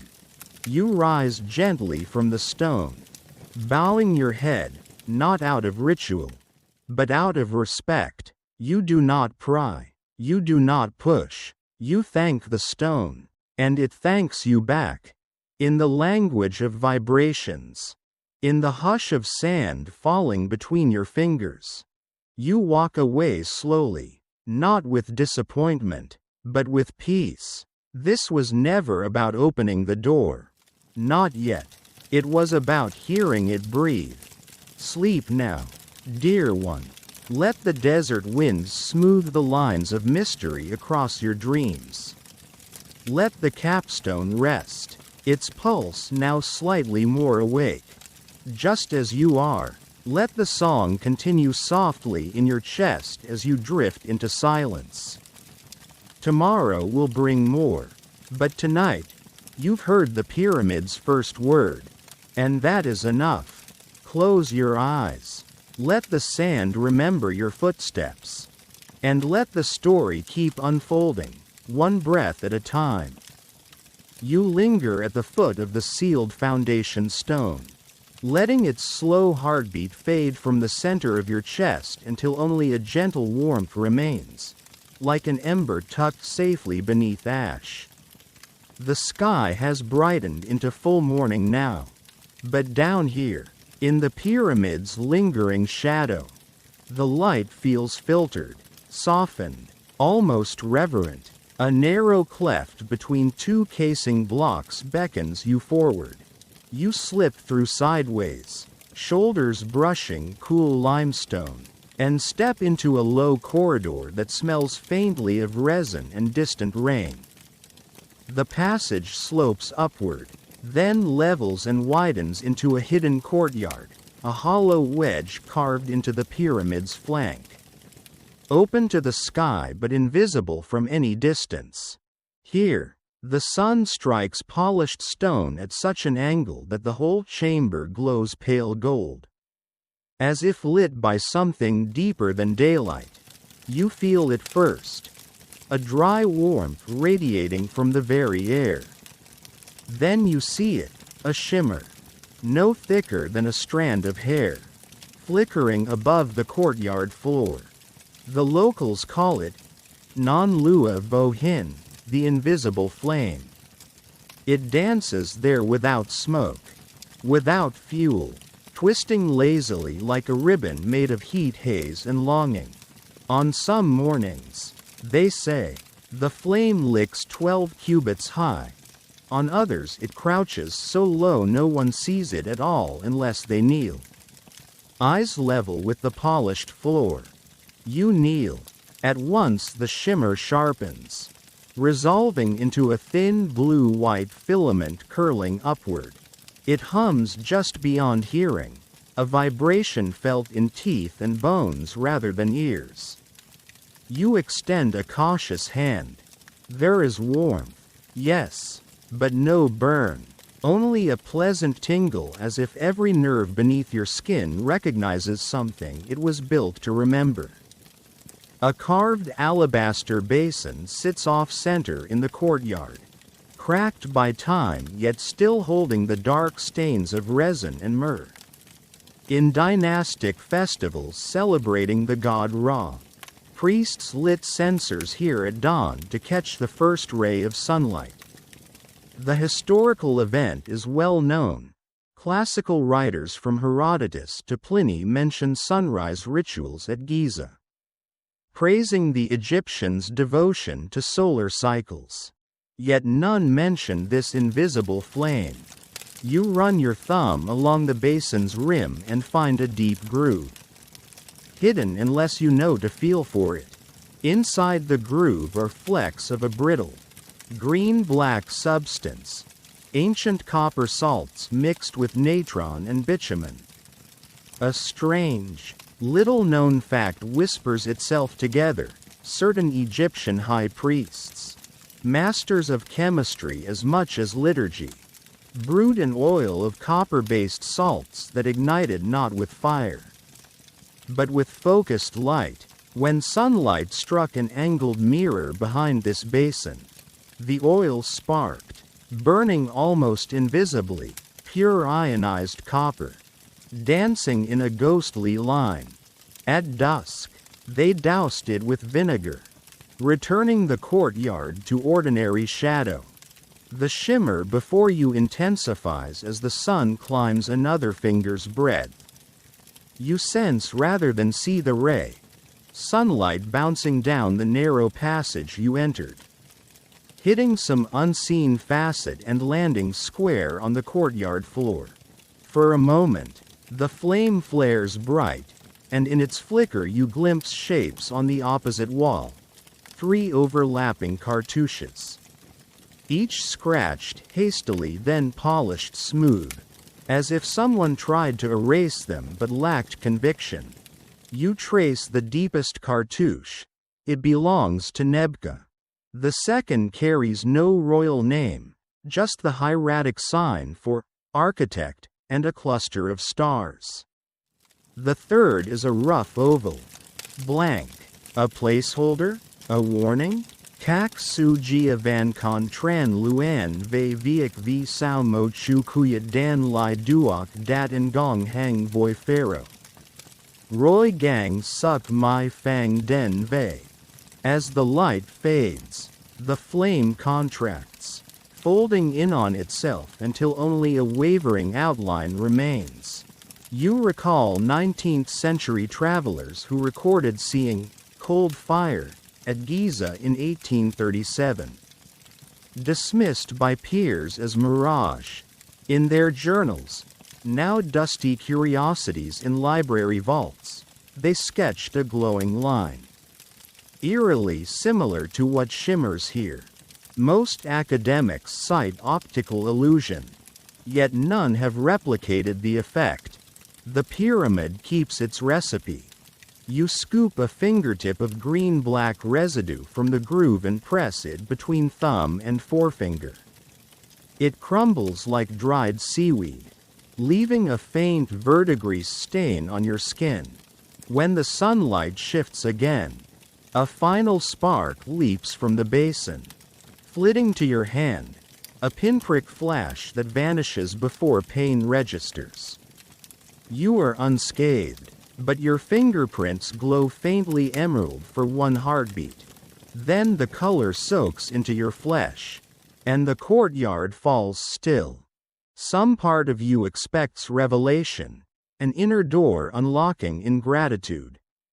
Instead, only silence greets you, patient and poised. Perhaps this was the door. You think, not stone meeting stone, but awareness meeting wonder. You pocket the tiny fleck of residue, not as trophy, but as promise. A reminder that knowledge can be warm, weightless, invisible, and yet undeniable. You stand and bow your head to the empty basin, imagining priests long gone doing the same. When you step backward through the narrow cleft, sunlight blankets the dunes, painting your exit in beams of pure gold. Outside, morning heat begins to rise. Cicadas buzz like distant static. The fourth pyramid's shadow retracts by degrees, revealing wind-smoothed flats of desert that look harmless, ordinary, yet you know an invisible flame still coils just beyond sight, waiting for the exact geometry of light and curiosity to breathe again. You descend the slope toward camp, heart steady, souls warm against forgiving sand. From somewhere behind you, a gull cries, a sound impossibly out of place in this ocean of dunes. You turn, half expecting to see open water, then laugh quietly at your own surprise. Even hallucination here feels gentle, as though the land itself nudges wonder into every perception. At the tents, the archaeologist from the papyrus night steps out with 2 tin mugs of tea. He squints toward the pyramid, follows your gaze, then offers a knowing nod, as if he senses the subtle glow still curling in the air behind your shoulders. You accept the tea without words, sip its mint bitter warmth, and watch sunlight climb higher. Somewhere deep within the stone, beneath inked cartouches and hollow capstones, a resonance answers the day with slow, quiet pulses. You feel them in the delicate burn still tingling on your thumb, in the soft percussion of your heartbeat. And you know, without proof, without protocol, that another door has stirred. Not open, not yet, but listening. So rest again. Lie beneath coarse canvas while the heat swells outside. Let the scent of mint and dust lull your senses. Let the invisible flame mark your dreams with cool fire. For when night returns, the pyramid will speak in sparks once more, and you will be ready to follow the trail of starlight it leaves across the sand. Sleep, gentle traveler. The story glows on. Night comes slowly in the desert, as if the sun itself hates to let go. Its retreat stretches long and low, casting the dunes in sheets of molten copper before slipping below the horizon without a sound. You lie on your back atop a woven mat, warm from the day's heat, your eyes fixed on the first star to appear in the east. But you don't need to look long. You already know where you're going next. The memory of that shimmer, of flame without fire, still curls behind your eyes like an afterimage. A ribbon of quiet power. Yet what lingers more than anything is not the light itself, but the blank cartouche carved beneath it. A name erased, a figure forgotten, a message left unfinished, like a sentence mid-breath. The archaeologist brings you something else after dinner. A charcoal rubbing from a fragment unearthed years ago and then dismissed, too scorched, too damaged, too strange. The symbols are distorted, fused in places as if melted. But one detail leaps out with perfect clarity, a single stylized eye. Wide and angular, surrounded not by lashes but by tiny concentric rings.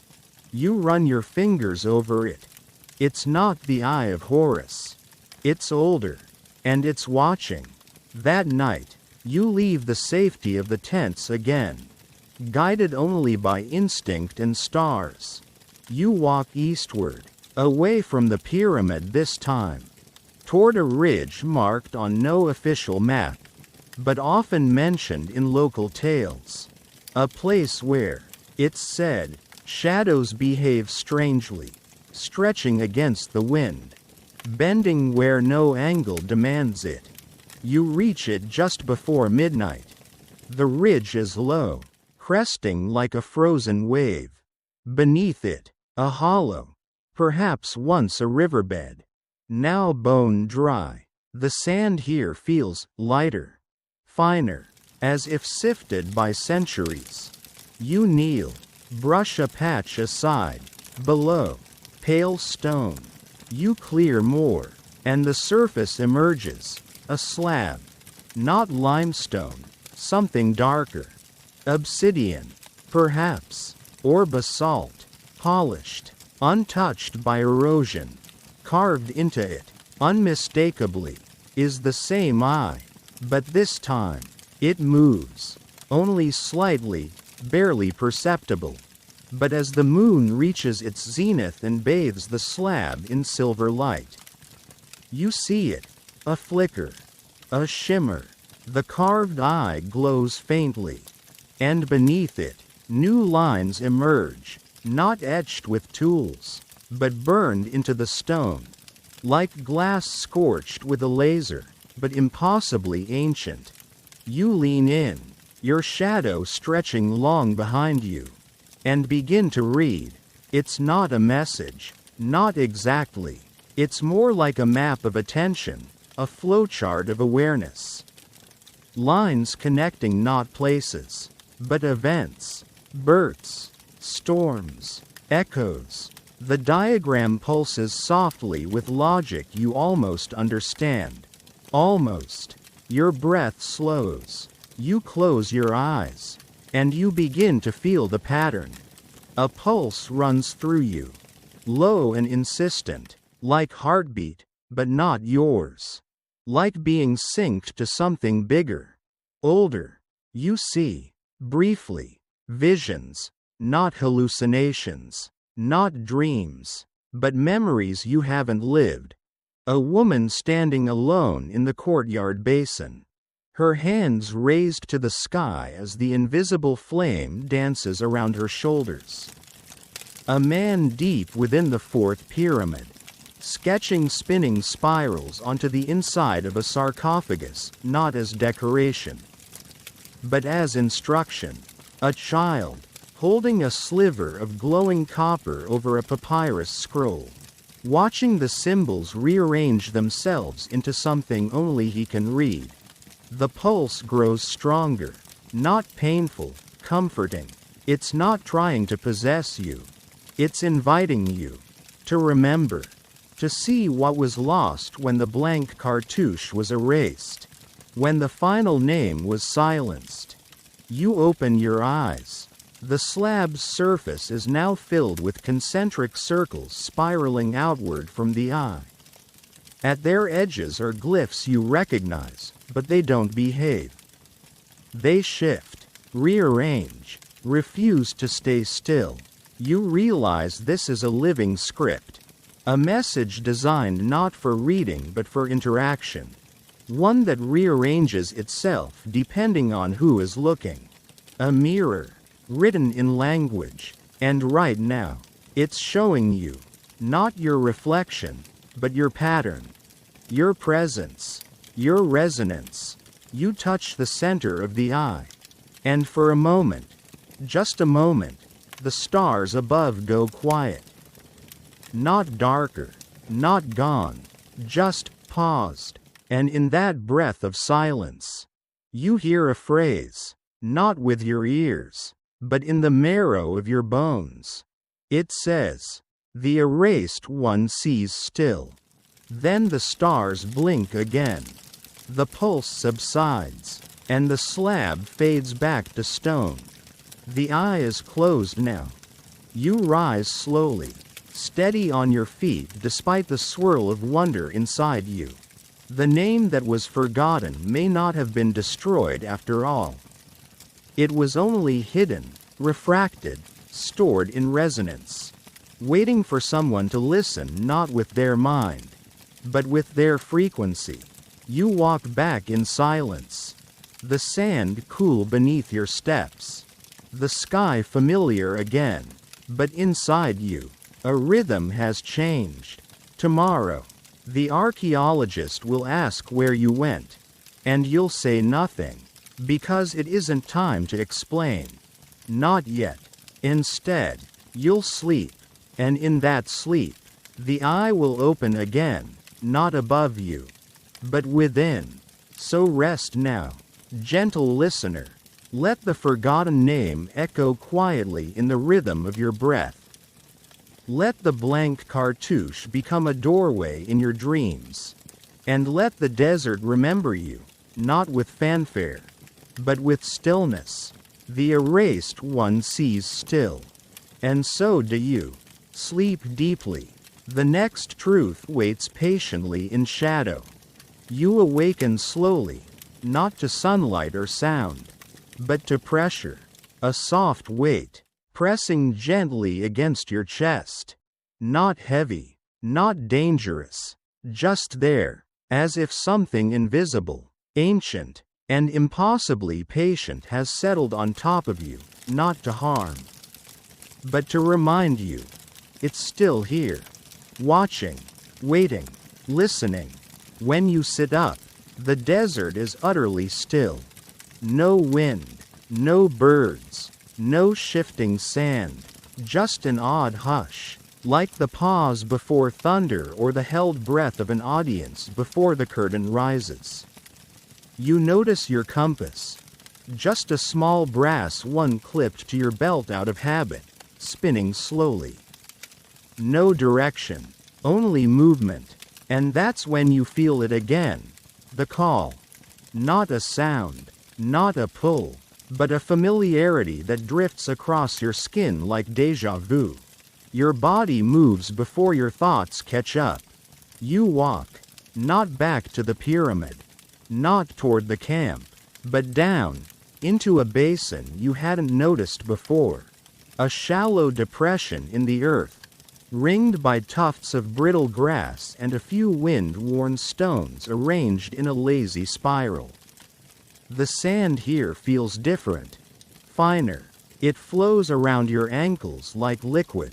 In the center of the basin is a flat-topped stone, almost ceremonial in shape.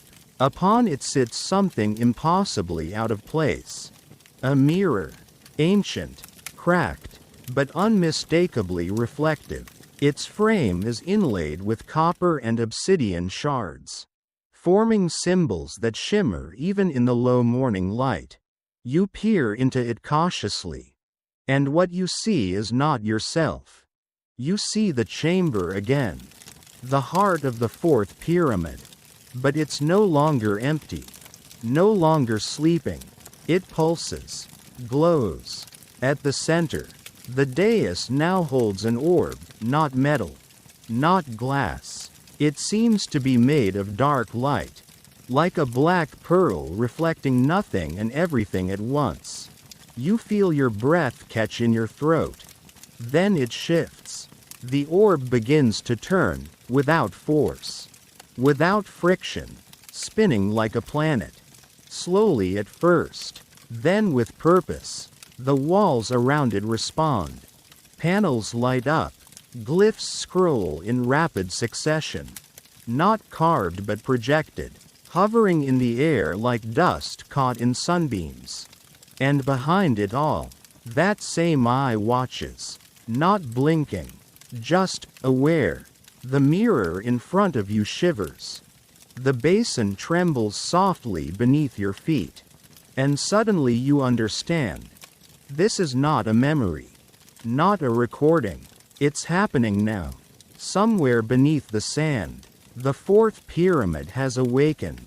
But not physically, not in stones shifting or walls collapsing. It is waking the way a thought wakes. A realization forming, a puzzle clicking into place. You reach out, fingertip trembling, and touch the mirror's surface. Your vision fills with stars. You see Earth, not from above, but from inside, its tectonic plates like puzzle pieces breathing slowly, its electromagnetic field pulsing like a shield. You see flashes across the planet, points of light connecting the ancient sites, Angkor Wat, Machu Picchu, Giza, Mohenjo-Daro, lines of power, of intention, and in the center of them all, the fourth pyramid. Not geographically, but resonantly, it is the tuning fork, the pitch, the original hum that made the rest possible. But here's the strangest part. It's not transmitting, it's listening. It always was. The eye, the flame, the footprints, the blank name, they all point to the same quiet truth. This pyramid was not made to project power outward. It was made to receive something, to hold it, to protect it. A message? A memory? A being? You don't know. And yet, deep in your chest, where the humming started 2 nights ago, you feel it again, stronger now. A tone that matches your own heartbeat. As if the pyramid, having waited millennia, has finally heard something familiar.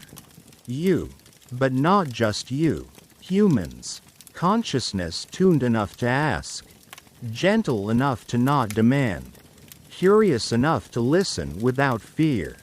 You step back from the mirror. The image fades. The sand shifts. The breeze returns. Around the basin, the spiral stones now seem deliberate, placed, a pattern. You take one final look into the now dark mirror and whisper, without knowing why, I'm still listening. And the wind responds, not with words, with warmth, with comfort, as if something older than time is glad you're still here. You return to camp without turning around. The eye still lingers in your mind, but not in fear. It doesn't haunt, it accompanies. Like a presence walking just beside you. Quiet, respectful, watching not you, but what you might become. So rest again, not out of exhaustion, but trust. Let the earth cradle you as it has cradled the pyramid. Let the tone within you vibrate gently as you sleep, sinking slowly with whatever hums beneath the desert floor. Close your eyes. Tomorrow, the pyramid may speak again. Or perhaps it won't need to. Perhaps you will. Good night, gentle traveler. Let the mirror fade. Let the pulse remain. Let the story rest.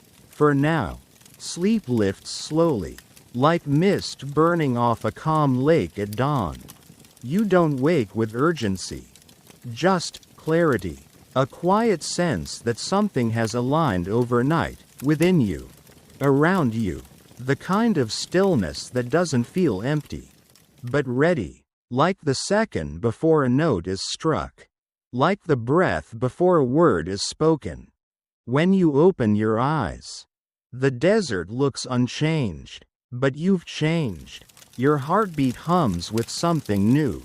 You no longer feel like you're chasing the mystery of the fourth pyramid. Now, it feels like you're part of it. You rise from your mat and notice something you hadn't seen before. A small mark on your forearm. Faint, almost a shadow. Not ink, not bruised. Just a shape, a spiral, barely visible, as if your skin remembers something your mind hasn't yet caught up to. The archaeologist is waiting at the edge of camp. His satchel already slung over one shoulder. His hat tugged low to shade the rising sun. He doesn't speak when you approach. He just hands you a leather-bound notebook, thick with pages yellowed by sun and silence. "I found this years ago," he says, finally. "Didn't know what to do with it. Until now." You sit, open it.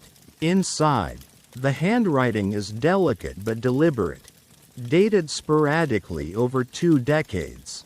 The entries begin with mundane observations, dig reports, coordinates, sketches of stone fragments. But then, something shifts. The tone becomes personal, reflective, obsessed. One entry, dated 15 years ago, reads, "I dreamt I was standing beneath the pyramid. But not in a chamber. In a memory. It knew I was there. And I think it was glad." Another. "Found another spiral today. That makes 7, each one facing inward, as if they're not symbols at all, but maps. Not to places, to selves." You turn to the final page. There's no date, just a sentence scrawled in thicker ink. If you are reading this, you already heard the tone. You're part of it now. Ask the sand. You look up, heart steady. Ask the sand? You rise without thinking and walk past the camp, past the tents and the basin, beyond even the edge of where maps acknowledge terrain. There's no trail, no landmark, but your feet know.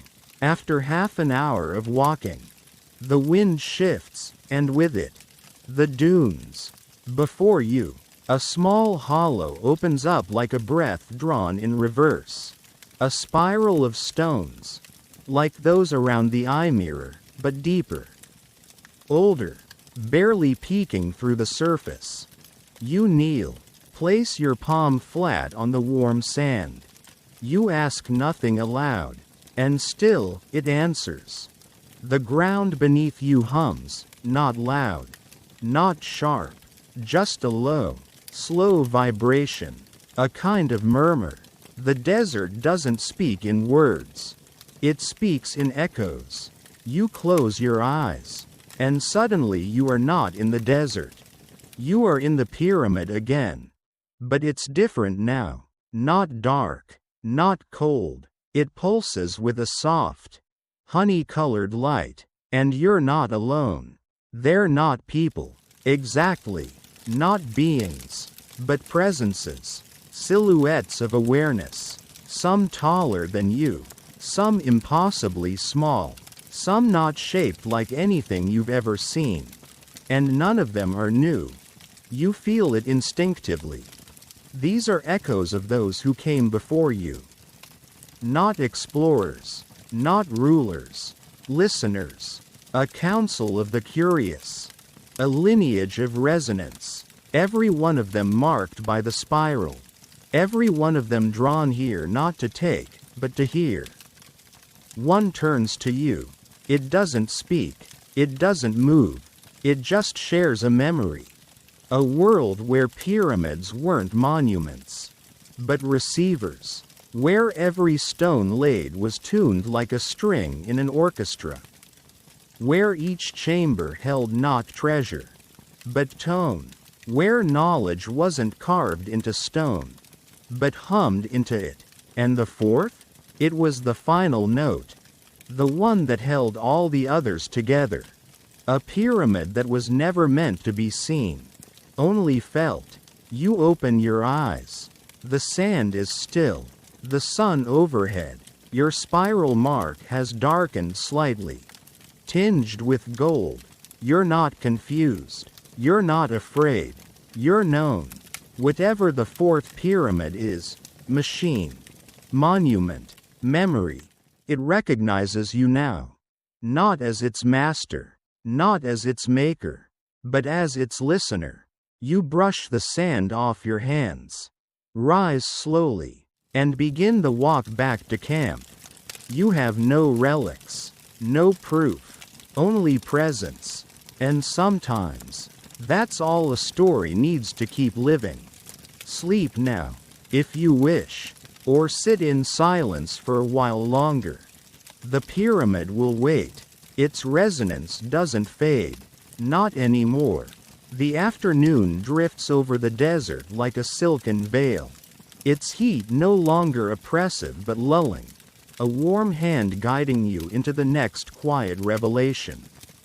You sit beneath the frayed canvas awning outside the archaeologist's tent, sipping tepid mint tea, feeling the pulse in your spiral-marked forearm sync with the whir of cicadas. From somewhere inside the tent comes the soft rustle of paper and the occasional clink of glass slides against brass lenses.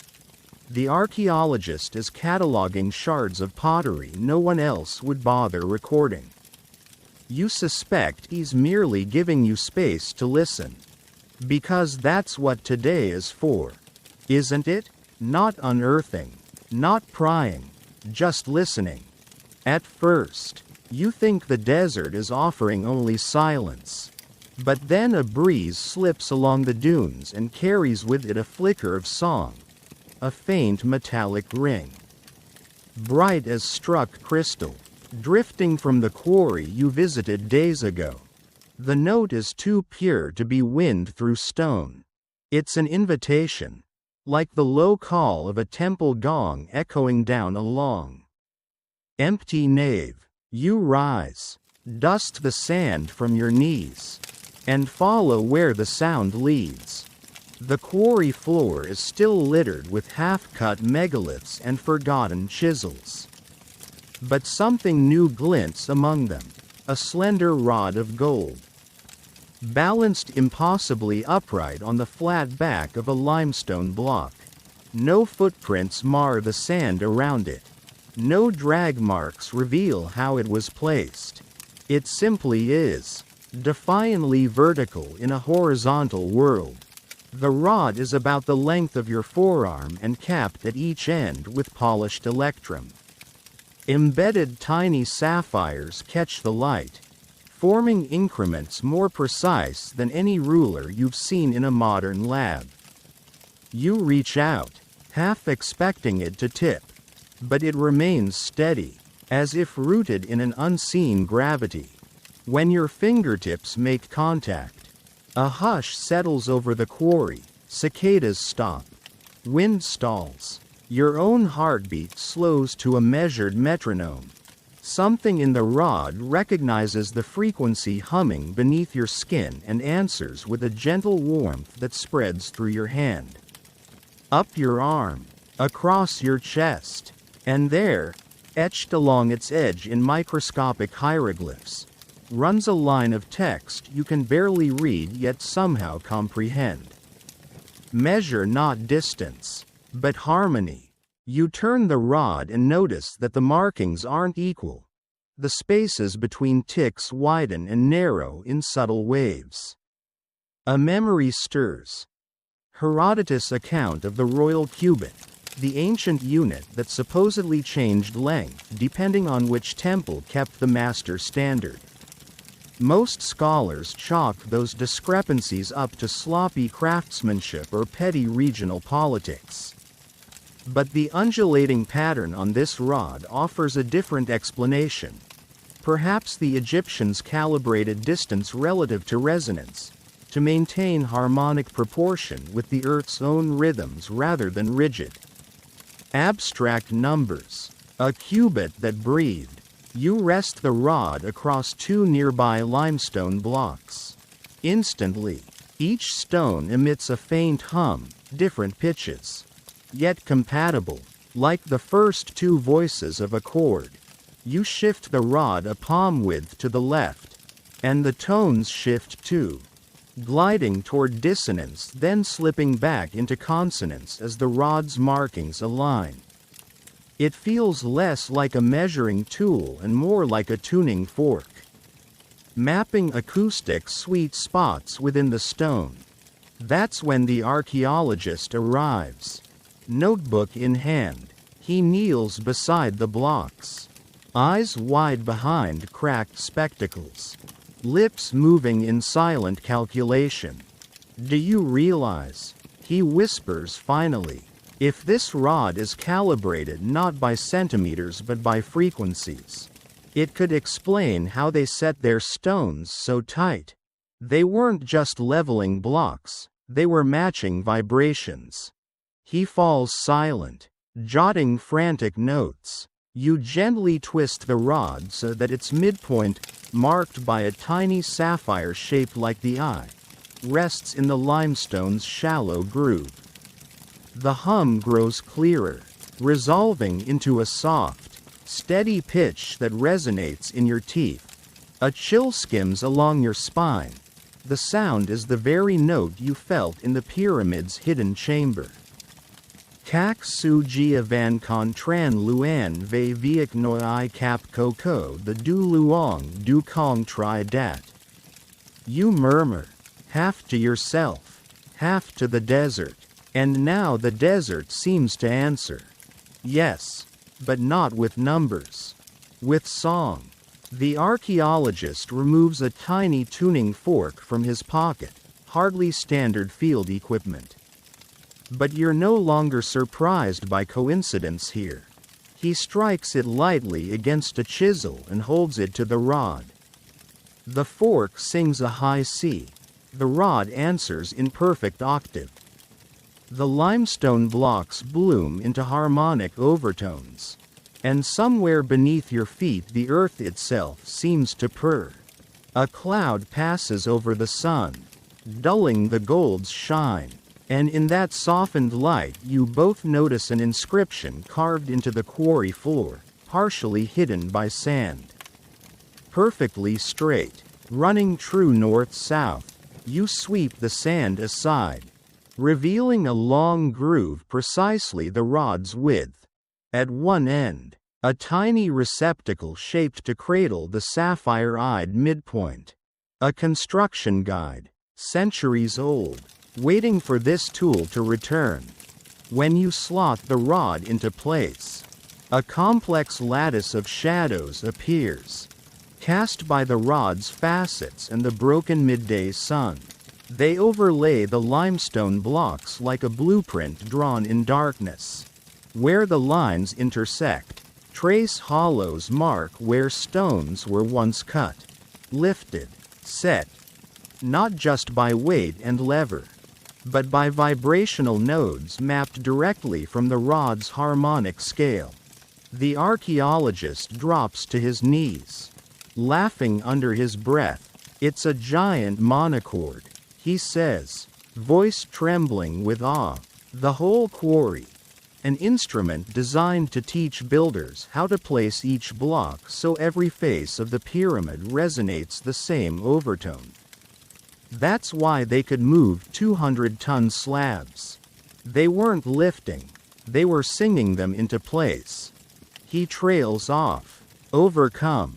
You share his wonder, yet you feel something else too. A subtle tug from the rod, urging you to lift it again. Carry it forward, back toward the pyramid. But the sun is high. The air quivers with heat. Your body hums from crown to heel. You realize the rod doesn't need to move. It has already delivered its lesson. Instead, you take a small fragment of limestone from the groove, smooth on one side, rough on the other, and gently tap it against the rod. The sound produced is neither note nor noise, but a question, posed in a language older than speech. The rod responds with a shimmering pulse of warmth that settles over you like dawn's first light. You pocket the fragment. It is light, lighter than stone should be. You suspect its density has shifted, its molecules loosened by centuries of resonance. Proof? Perhaps, or merely a souvenir carrying a frequency only you will ever feel. The archaeologist stands, wiping dust from his hands. We're missing something, he says quietly. If this was their standard of measure, there must have been others. Multiple rods, each calibrated to different scales, different vibrations, one for each level of the pyramid. Maybe, one to tune the chambers. One, his voice catches, one to open whatever remains locked. The sun slips free of the passing cloud, and the gold rod blazes. You shield your eyes, and when you look again the sapphire midpoint flickers, projecting a faint beam toward the distant pyramid flank. A single point of blue light winks against the casing stones, then fades. You and the archaeologist exchange a wordless vow. We follow the light tomorrow. For now, the desert demands rest. Back at camp, you unroll your bedding beneath a canopy of fading blue. The spiral on your arm warms, sinking to the golden rod's afterglow somewhere behind you. You breathe in dust, tea leaves, distant resin, the scent of histories aligning like stars. Let your eyelids sink. Let the hum of harmonic stones lull you toward sleep. Imagine the quarry at dusk, its monolithic blocks singing to one another in languages of pitch and pulse. Imagine ancient builders measuring nothing but harmony, every gesture tuned to the earth's slow chord. Rest, gentle listener. Tomorrow, follow the sapphire beam. Tonight, keep the resonance close to your heart. For the pyramid is listening, and you are perfectly in tune. The sapphire beam returns in your dream, clearer this time, not a flash, not a flicker, a line, steady, thin, unwavering, cutting through darkness like a promise whispered into stone. It arcs gently from the rod to the western flank of the fourth pyramid, piercing through layers of shadow and sand as though time itself offers no resistance. When you wake, it's still there, not visible, no, but felt, a direction now etched in your chest, just behind the sternum. You can't explain how, but your body leans toward it before your mind even catches up. You rise without a word. The archaeologist does too. He doesn't ask, he just nods, already lacing up his boots. The two of you walk in silence across the sands, past the whispering palms near the quarry and the flattened stones of the courtyard basin, where the invisible flame no longer burns but somehow still remembers. The air feels denser today, charged. You sense it in the way the wind avoids the pyramid's base, in the way birds circle high overhead but never descend. You reach the western wall just after sunrise. The light here strikes flat and low, skimming across the surface to reveal carvings previously invisible. The limestone, now half polished by time, reflects the sun in quiet ribbons. And in the center, precisely where your imagined beam lands, you find a niche, small, shallow, and unmistakably shaped to cradle the goldenrod. You didn't bring it, yet somehow, that doesn't matter. Your spiral mark pulses once. Warm against your skin. You step forward and place your palm against the stone. It hums. Then, click. A soft shifting sound, more felt than heard. The stone doesn't open, but the wall behind it breathes. A ripple passes across the surface like heat on metal. And a circular panel, no larger than a dinner plate, pushes outward. In its center is a depression. Round, smooth, perfectly matched to the limestone fragment you carry. You draw it from your satchel, now glowing faintly along its edges. With quiet reverence, you press it into the panel. Silence. Then, a sound unlike anything you've ever heard. Not mechanical, not musical, a tone of unlocking. Something shifting far below the surface of the earth. The sand under your feet vibrates. The wall pulses once, gently, like a sigh, and begins to fold inward. Each block moving with precision not seen in thousands of years. As if the pyramid isn't crumbling after all, but waking up. Behind the opening, a staircase. Narrow, steep, descending into lightless dark. The archaeologist breathes out slowly. No one's written about this. He murmurs, half stunned. Not even fringe theorists. There's nothing about a staircase on the western face. You nod. That's because no one asked the pyramid. He chuckles once. Weakly. Listened. You descend first. Each step feels tuned. They vibrate slightly underfoot, and your breath harmonizes with them by the time you reach the fourth or fifth landing. There's no torch, no glow, yet the corridor is lit, not by flame or bulb, but by the stones themselves. Now faintly bioluminescent, they remember light, and so they give it. The air is cool, not stale, just still. Like the kind that fills cathedrals at midnight or deep caves untouched by sun. At the bottom, a room. Hexagonal, perfectly cut. Walls covered in spirals, nested within spirals, each turning in slightly different cadence. As if mapping a symphony too vast for human ears. At the center is a pedestal. And upon it, a disc. Copper? Not quite. It shifts color depending on angle.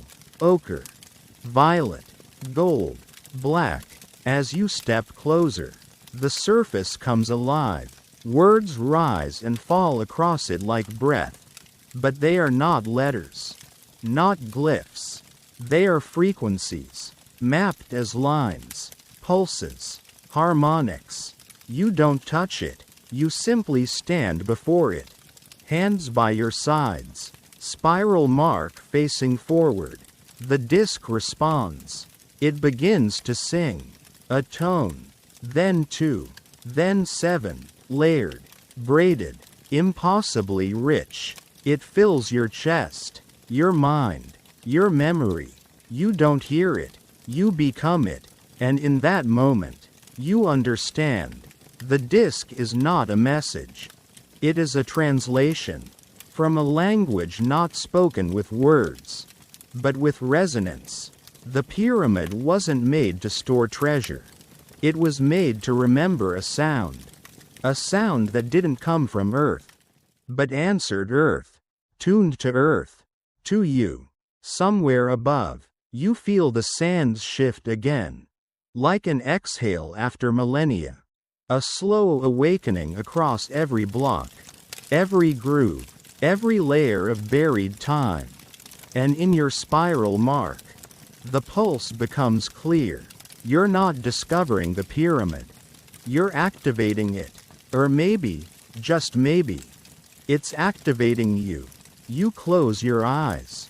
Let the sound settle in your bones. Let the disc breathe through your chest. Let the forgotten hum sing your name, not as identity, but as frequency. Sleep now, gentle listener. Let the echoes wrap around you. Let the spiral complete its turn. For the story deepens with every vibration. And tonight, the pyramid listens back. You don't remember falling asleep, only the sound. That deep, resonant hum from the disc still trembles gently within your ribs, as if your bones are singing lullabies long after your breath has quieted. It's not intrusive. It doesn't demand. It just is. A subtle presence woven now into the fabric of you. When you stir, the chamber is unchanged, still hexagonal, still lit with soft, remembered light. The disc still hums, but quieter now, like it's waiting for your next move, or your next memory. You stand, slowly, and look again at the walls. The spirals are moving, not spinning, shifting, expanding and contracting in slow, tidal rhythms. You realize now they're not just decorations or diagrams. They're alive, a breathing language, pulsing in patterns that echo the very energy of the disc. Some tighten into perfect circles, others stretch into sine waves, like visual echoes of a sound you haven't yet heard. The archaeologist stands at the far end of the chamber, notebook forgotten at his feet, mouth parted slightly. I think, he murmurs. This whole room is a memory engine. You blink slowly. Meaning? He gestures toward the spirals. It's recording us. Not just our presence, but our resonance, our intentions, the tones of our thought patterns. He presses a palm gently to one of the walls. It's learning us. A low chime pulses through the room, not an alarm, but a welcome. Behind you, the disc shifts. Its smooth surface unfurls like liquid metal, revealing a set of concentric rings. They rise into the air, rotating independently, each emitting a faint, pure tone. The pitch is beautiful, neither high nor low, just true, like a tuning fork struck at the exact frequency of understanding. You approach it carefully. The rings respond to your proximity, subtly adjusting their spin. One slows, another quickens. A new chord emerges, haunting, harmonious, and unmistakably personal. The room reacts. The walls pulse in time with your breath. The light dims, not into darkness, but into intimacy. And then, from the center of the disc, a new image rises. A map, but not a map of land. A map of memory. It displays no cities, no borders, no mountains. Instead, you see spirals layered upon spirals, some massive, some microscopic, all linked by threads of light. Each spiral pulses like a star. And as you watch, you realize, each is a moment. Not just from your life. From millions of lives. An entire network of remembrance, a lattice of human resonance. Stored and mirrored through time by something greater than stone. The pyramid, it turns out, was never a vault. It was a mirror. And you, gentle traveler, are not just looking into it. You're inside it. The spirals begin to align, their points shifting until one centers in the disc's hollow. It pulses brighter, and without instruction, you reach out, placing your marked hand into the very heart of that light. Your fingers disappear, not into heat, not into pain, into memory. You see, the first stone laid at Giza, placed not by slaves, but by singers chanting in perfect rhythm. The stars above, carefully observed over generations, guiding the architects not to build up, but to build inward. Pharaoh Nebka, not as a ruler hungry for monuments, but as a custodian of a forgotten tone passed down from a world that no longer speaks. Imhotep II, hands tracing spirals into clay, whispering, "Measure nothing without listening first." The vision shifts. You see yourself, not as you are, but as a vibration, waves overlapping waves, connected across centuries to others who stood here, others who asked, others who listened, and in the center of it all, a voice, not male, not female, not even human, just clarity, speaking not in words, but in resonance. The fourth was not built. The fourth was heard. You are not here to unlock it. You are here to become it.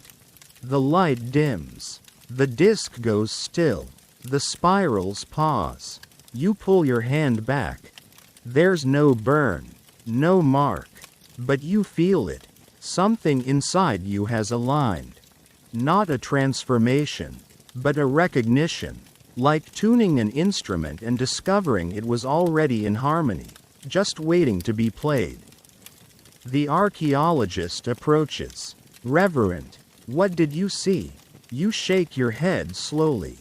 Not what, when, and behind you, the disc retracts once more, folding silently back into stillness. The room fades to amber light. You sit quietly at the base of the pedestal. The stone warm beneath you. The pyramid's hum now a part of your breath.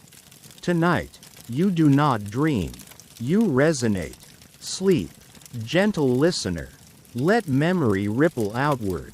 Let the tone carry you deeper. And remember, you are not discovering history. You are becoming part of its frequency. Let the pyramid sing through you. And in silence, listen. You rise before the light. Not because of duty or discomfort, only because something within you knows it's time. The desert remains asleep, still tucked under its veil of lavender twilight.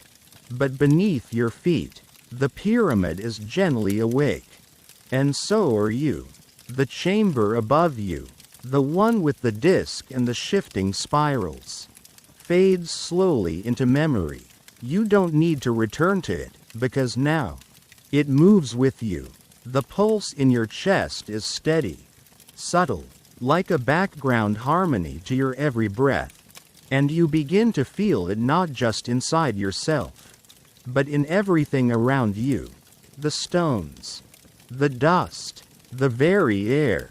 The archaeologist waits outside the chamber, eyes still wide with disbelief. He doesn't speak. He only watches you as you emerge, as if you're no longer someone returning from underground, but someone carried upward by something ancient and invisible. Together, you follow the sapphire beam again. It's not visible, not really, but it's there. A path of knowing. A direction that feels right, even though your compass spins uselessly and your map offers no suggestion. It guides you not back toward the familiar pyramid faces, but toward a rocky slope that appears, at first glance, utterly ordinary. Until it doesn't.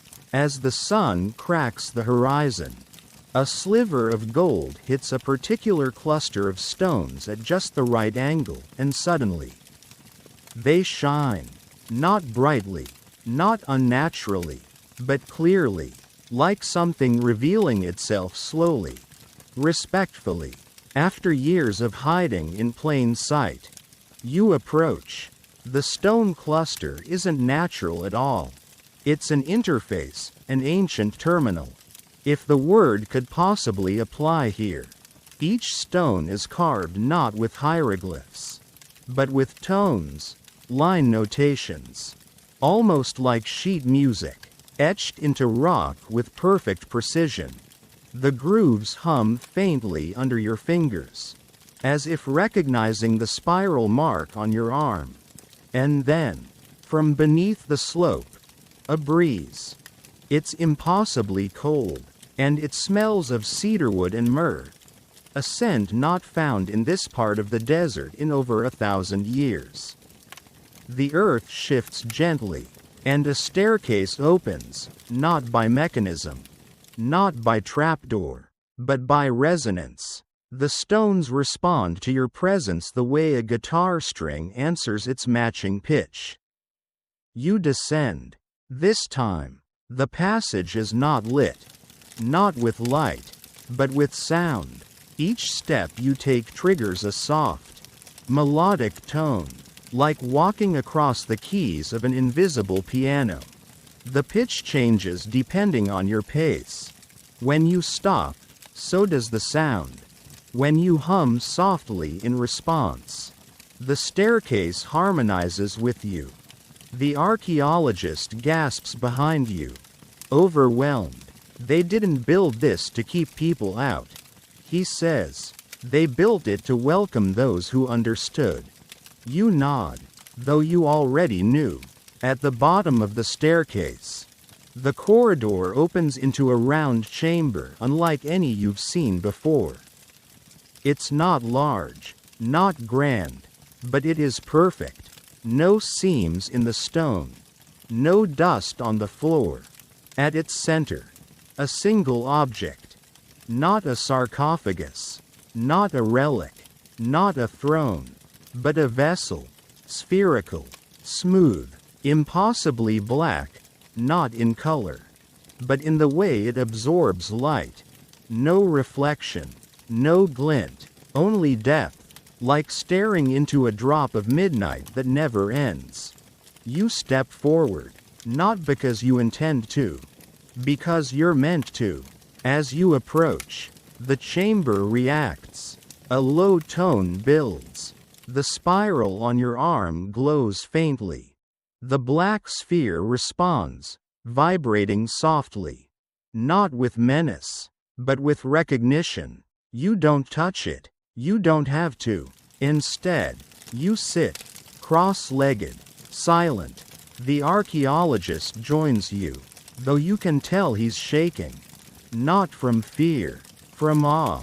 Then the voice returns, not from the sphere, but from within you. This is the memory seed. What was erased was not lost. What was hidden was not fear, it was timing. And suddenly, it all clicks. The fourth pyramid didn't vanish. It wasn't destroyed. It waited. Because what it holds, this vessel, this sphere, is not data. It's not technology. It's not magic. It's resonance. A blueprint of thought. A vibration pattern so complete, so vast, that to awaken it too soon would unmake all that followed. But now, someone remembered. Someone listened. You did. The sphere begins to hum. Low, steady, familiar. The same tone you heard in the chamber with the disc. The same chord the goldenrod tuned. The same pitch buried in the mirror's shimmer. And slowly, you realize, you were not called to unlock a pyramid. You were tuned to echo something waiting to be sung again. The sphere hums louder, not painful, just enveloping. The whole chamber now resonates.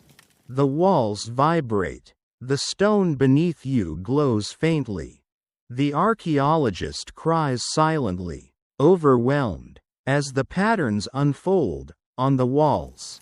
In your breath, in your bones, and in your mind, a final whisper.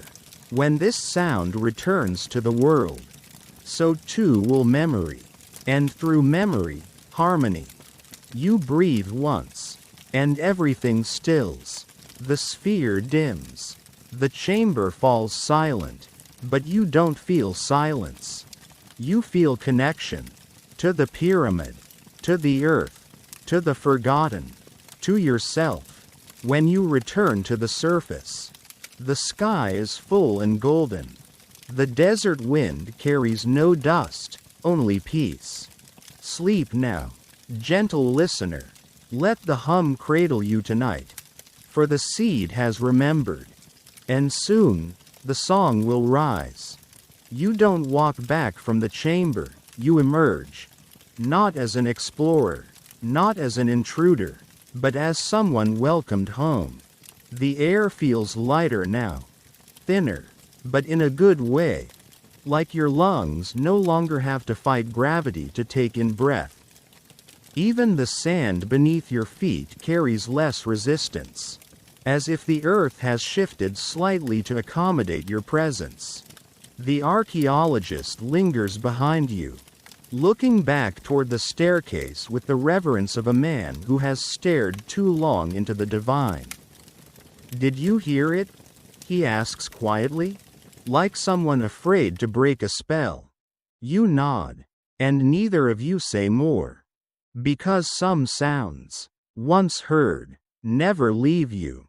Back at camp, the tents look smaller, fragile, like props left behind after a great performance. You sit, sip water, eat something tasteless and dry, but comforting all the same. Your body is still part of this world, but your awareness is no longer fully contained within it. When night falls, you lie beneath the open sky. No canvas, no walls, just stars. And that's when it begins again, not below you this time, but above, a soft ripple across the constellations. Subtle, precise, like a note being played on the instrument of the cosmos. It begins with Orion's belt. The three stars, Alnitak, Alnilam, and Mintaka, seem to shift ever so slightly, not in position, but in pattern, as if the lens through which you've always seen them has changed.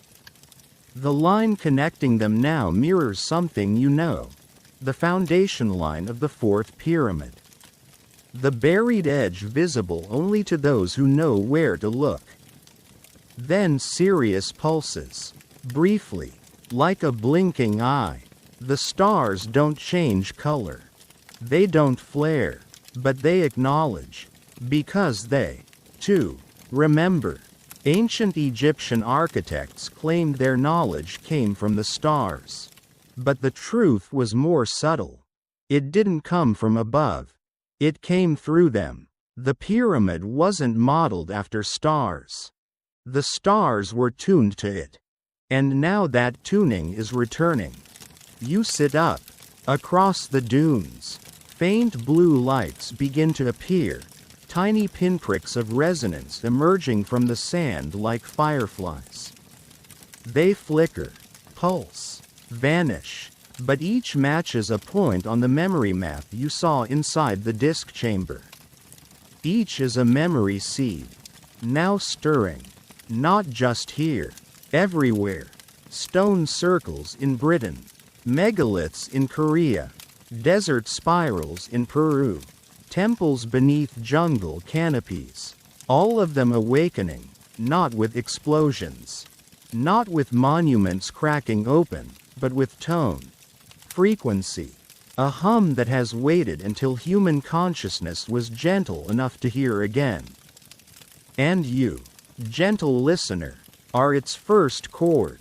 The archaeologist joins you under the stars, eyes wide. He's holding the golden rod now, which has begun to vibrate faintly, not wildly, just enough to suggest it recognizes what's happening above. Its sapphire tip glows in rhythm with the stars. He hands it to you, and as your hand closes around the rod, it hums, low, soft, familiar. The spiral on your arm begins to glow. Not burning, not bright, just present, a perfect echo of the rod's tone. You realize now, you are no longer carrying the tuning. You are the tuning. Your voice, Your breath, your very thoughts are part of a global harmony that is reawakening. One gentle note at a time. You are not its composer. You are not its instrument. You are its listener. And by listening, you are bringing it back.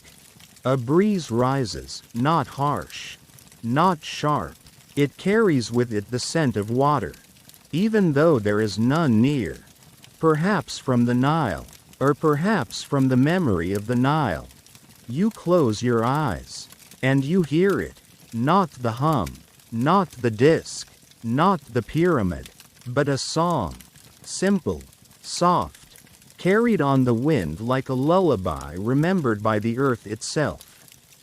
And this time, it's not singing to you. It's singing through you. You lie back, letting the stars swirl above, letting the rod rest beside you in the sand, letting the story of the pyramid dissolve not into endings, but into harmonics. You are no longer chasing mystery. You are its echo, its keeper, its tone. Sleep now, gentle one. The fourth pyramid remembers. And now, so do you. By morning, you no longer need to ask where to go.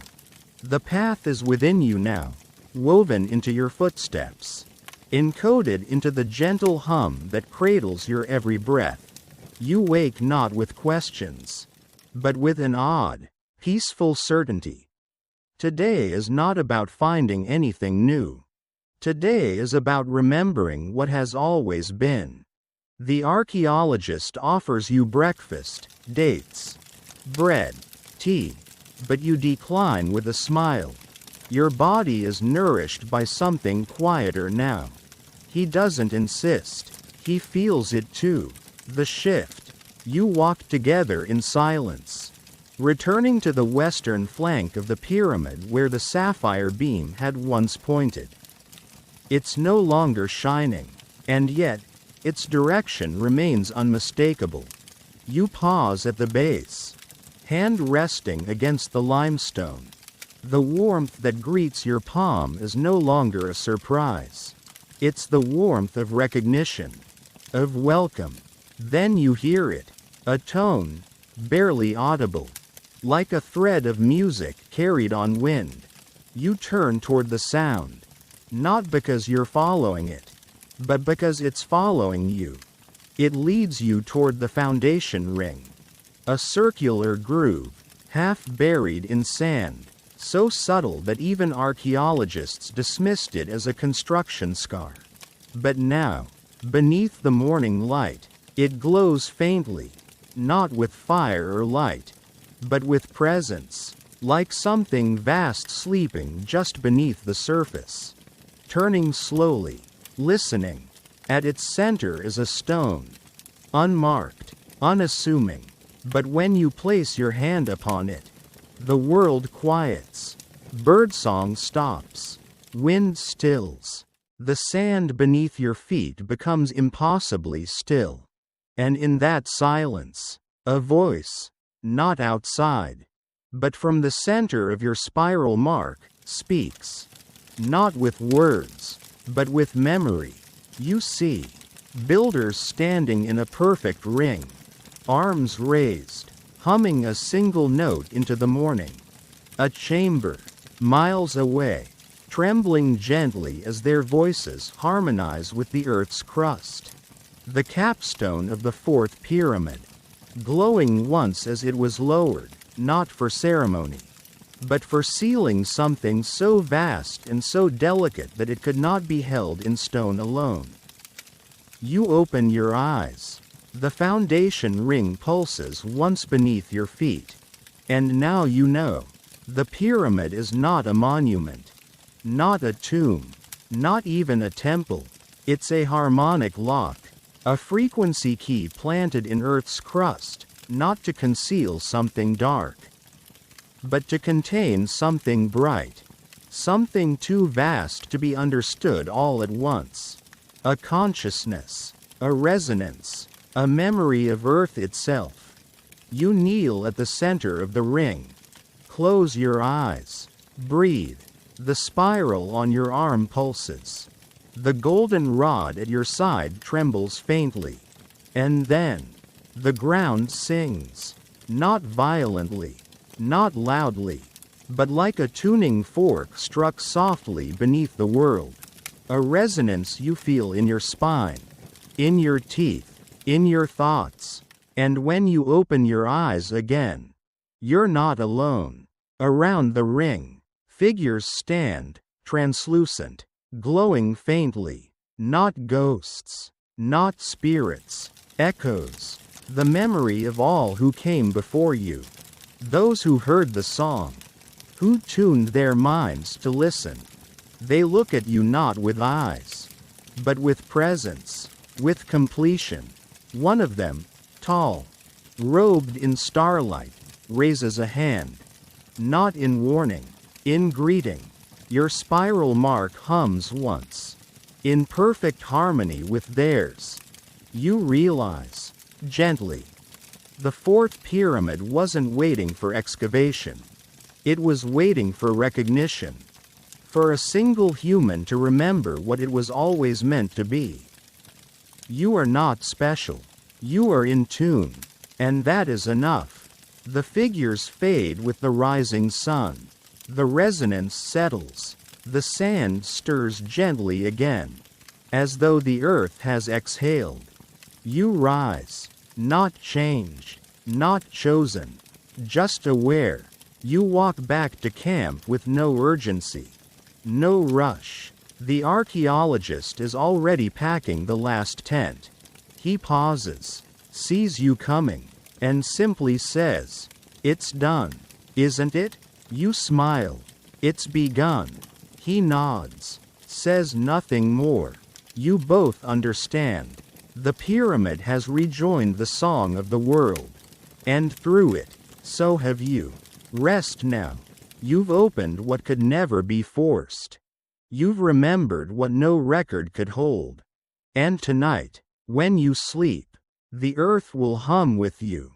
Sleep well, gentle listener. You've done what no explorer ever dared. You listened, you heard, and you answered. That night, you dream without dreaming. There are no images, no voices, just sound. A tone, low, round, and infinite, circles you, as if you're lying at the center of a great instrument. A cosmic drum whose skin stretches across the stars. The note doesn't move forward. It deepens. Every breath you take adds another layer, as if your lungs are becoming the bellows of some forgotten organ tuned not to melody, but to meaning. You don't wake startled. You wake aligned.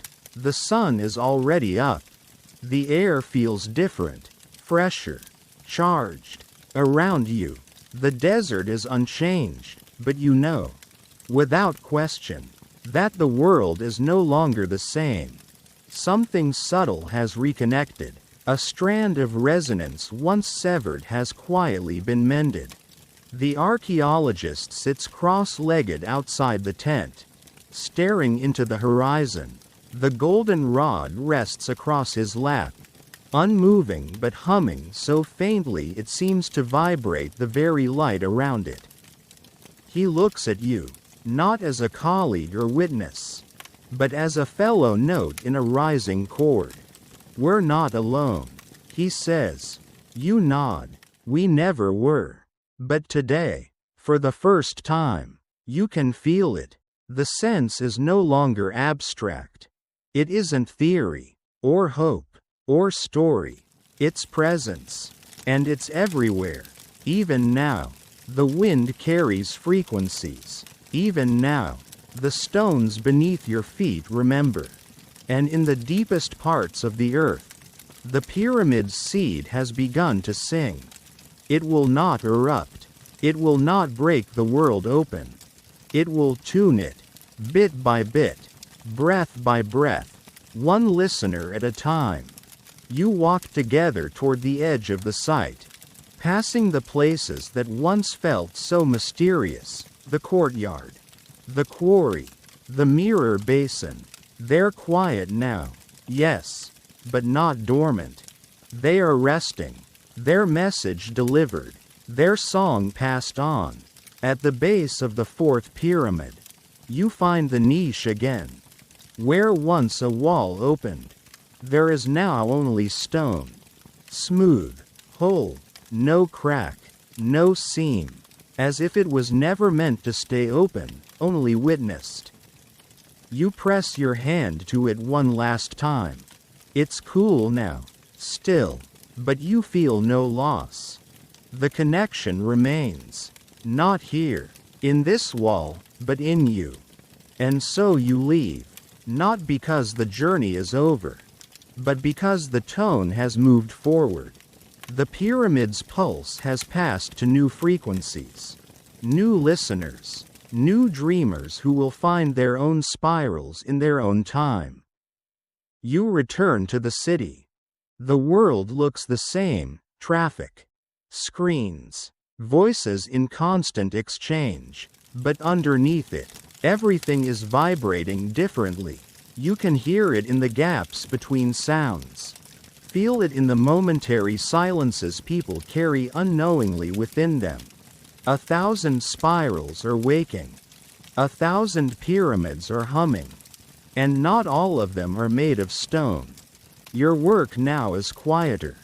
You walk with calm steps. You speak more gently. You listen more often. Because you know, the hum that once called to you from beneath the sands is not beneath you anymore. It's inside. Sleep now, gentle listener. Let the quiet between your thoughts ring clear. Let the pyramid inside your breath carry the resonance forward. Let the tone grow, not louder, but truer. And remember, you are not alone. You never were. You are one note in a song, older than history, and brighter than memory. And it sings on, softly, steadily, now through you. The rhythm of ordinary life returns, but now, it feels anything but ordinary. A bus drives past you on a dusty street. A phone rings inside a cafe. A child laughs, skipping past a chalk drawing of a sun. None of this is extraordinary, except it is. Now, because beneath it all, you can hear the tone. Not as music, not as sound, as pattern. Every voice, every movement, every shadow passing across a cracked sidewalk carries a subtle harmony. Like instruments in a symphony, none of them know they're playing. You understand now. The world has always been singing. It simply forgot the words. But you remember. And that remembering doesn't make you a prophet. It doesn't make you different. It makes you attuned. The archaeologist has returned to Cairo, where he spends long hours in a dusty room filled with unlabeled artifacts, slowly reclassifying everything not by dynasty, not by date, but by resonance. He no longer asks if something was real. He asks, what did it sing? You correspond quietly. No headlines, no papers, just letters, exchanged like musical notes across time. Another artifact, tuned to F sharp, found in Luxor. When I hold it to the chest, it calms the heart. I heard the same tone in a train whistle today. Wasn't a coincidence. It's spreading, isn't it? And you both know, it is. Because resonance needs no approval, no permit, no institution. It only needs presence. And presence has begun to multiply. You begin to notice spiral marks elsewhere. Not glowing like yours once did, but etched in notebooks, doodled on napkins, carved softly into tree bark, left behind by people who don't understand why they draw it, but feel compelled to. The spiral is moving again. One night, months later, you dream of the fourth pyramid. But this time, it is not buried. It's standing tall, its casing stones pristine, its capstone glowing with a gentle blue pulse. It hums, and around it, people gather, not tourists, not guards, just listeners. Each of them is silent, eyes closed, breathing slowly, and the pyramid responds, not by opening, not by speaking, by amplifying what's already within them. When you wake, you realize that vision isn't the past. It's not even metaphor, it's guidance. You begin to speak differently, write differently, live differently, not because you've changed, because now, everything you do is tuned. One evening, on a quiet rooftop, you meet someone, a stranger. They ask you, have you ever heard a sound so perfect it made everything else quiet? You don't say yes, you simply smile, because they've begun to hear it too. And that is enough. The pyramid does not need you to explain it. It needs only for you to resonate. So sleep now, gentle listener. Let this harmony become your resting place. Let the stars wheel above you like ancient spirals. Let the breath of the earth hum just beneath your ribs. You are not here to unlock the ancient world. You are here to remember, and to become part of its sound. Tonight, the world sleeps, but its song continues, and it sings through you. It happens one afternoon, quietly, almost without notice. You're sitting on a park bench, the kind no one looks at twice. A breeze stirs the trees, scattering sunlight across the pavement.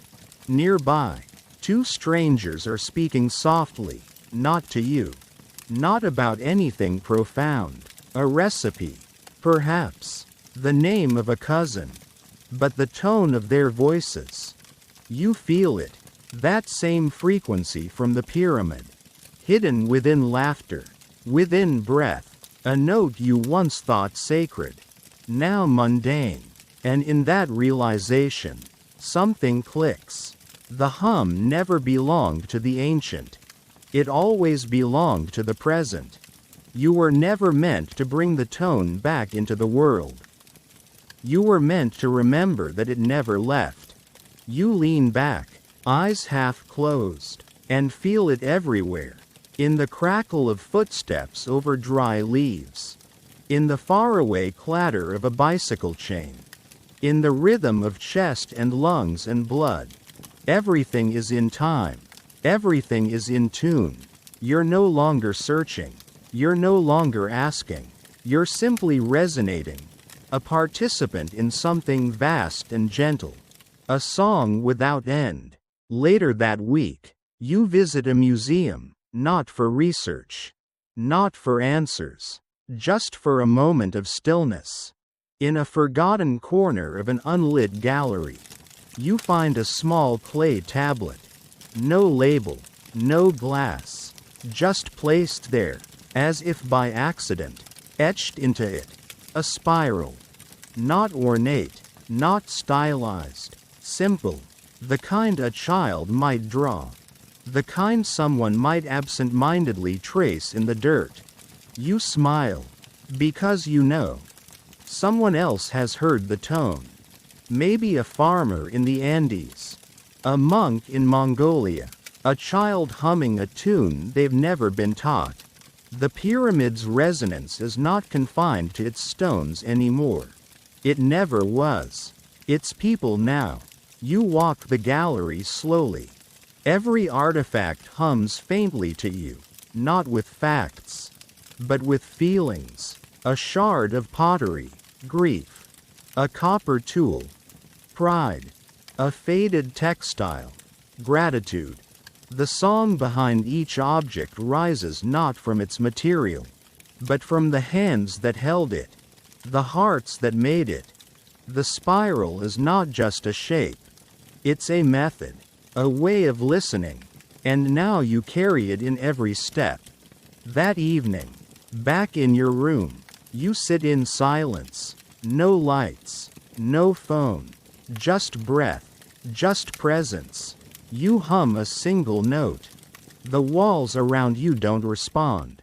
But your bones do. They vibrate, slightly, joyfully, as if saying, yes. You are not a vessel of ancient knowledge. You are its echo, its continuity, its song. And that is more than enough.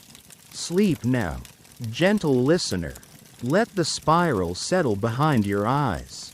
Let the hum curl softly beneath your ribs. Let the pyramid rest, not because it is finished, but because you have become its voice. And tomorrow, you will hum again, without trying, without speaking, just walking gently through the world. In resonance, in remembering, in tune. A soft rain falls, not a storm, just a misting, light enough to bead on windows and kiss leaves. You're inside, but you can hear each drop, the tap-tap rhythm on the rooftop, the gentle hiss where rain meets warm stone. It's the kind of afternoon designed for memory. And in the background of it all, the hum continues. You don't notice it now the way you used to. It's no longer a separate thing. It's become like your breath, like your heartbeat, an unspoken companion. You sit with an old journal, the one you once used to jot ideas, observations, puzzle pieces of ancient stories. And now, it reads like a map, not of places, but of tuning points. You flip through.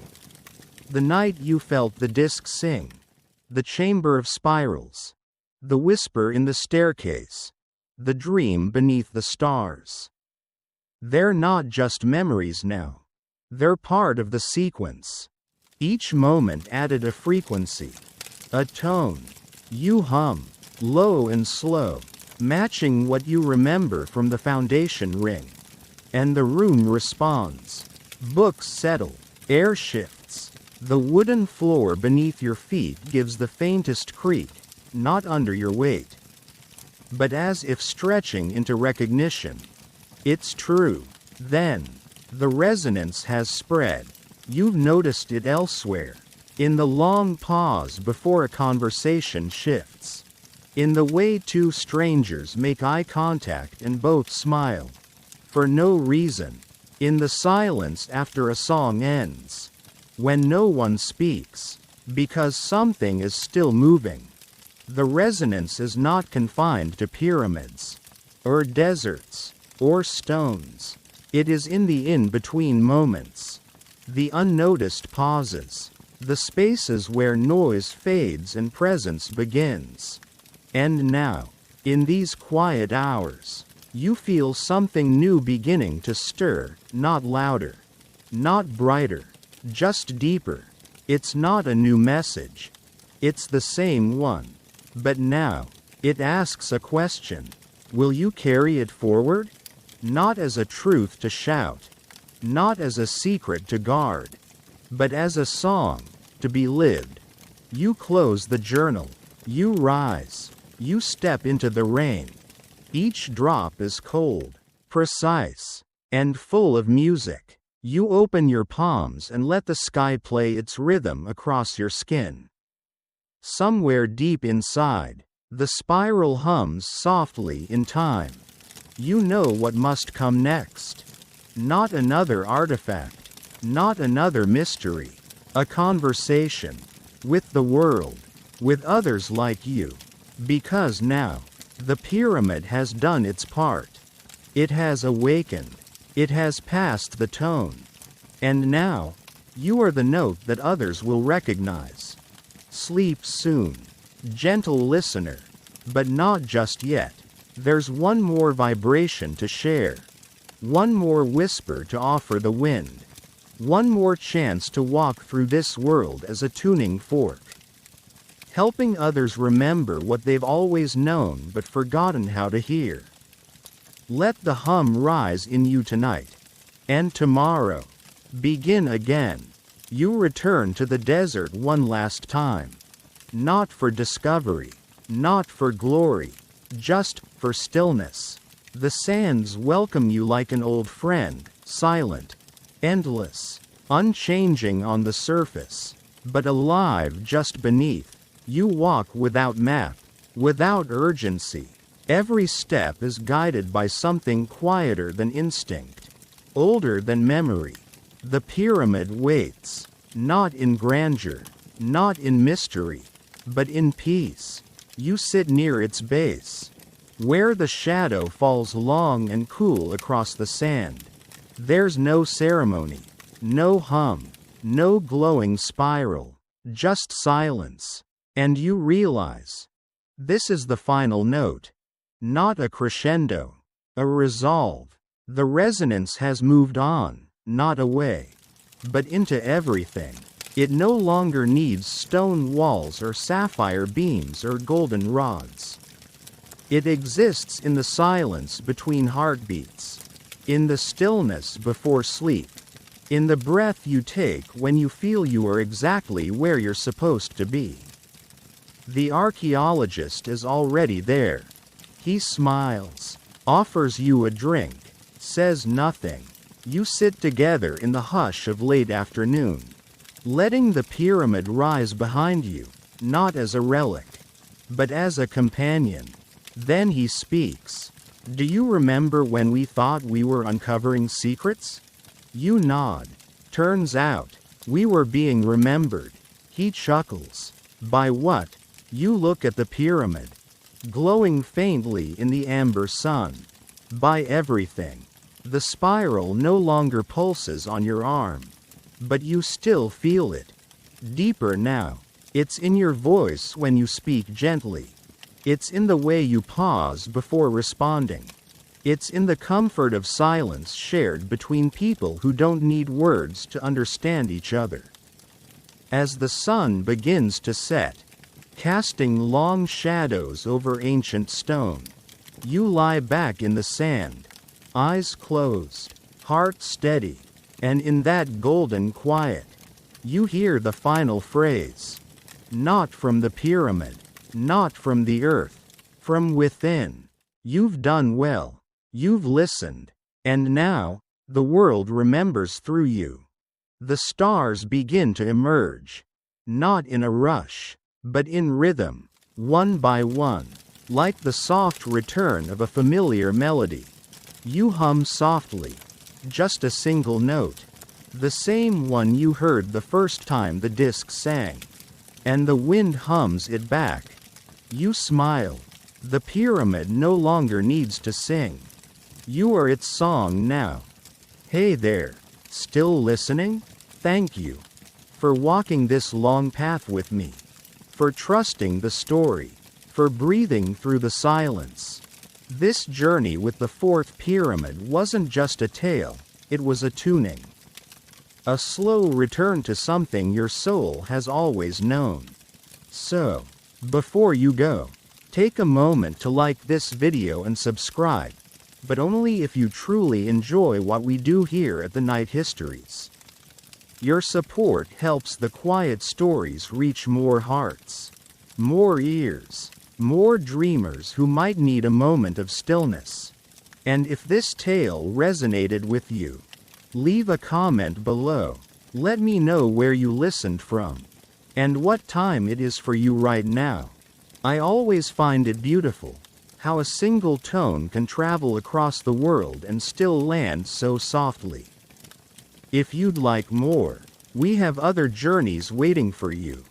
Stories of forgotten voices, of ancient songs and future echoes, of myths you thought you knew, whispered in the dark. You can begin with the secrets beneath the Sphinx, or the melody hidden in the Roman aqueducts, or the forgotten dreams of the monks who charted the stars. But for now, just rest. Let this hum carry you into sleep. Let the spiral settle behind your eyes. Let the pyramid's breath wrap around you like a blanket of time and memory. You are safe now. still, in tune, and whatever dreams come next. You won't be alone. You never were. So sleep, dear one. Sleep deep. Sleep remembered. Sleep resonant. Have a nice dream.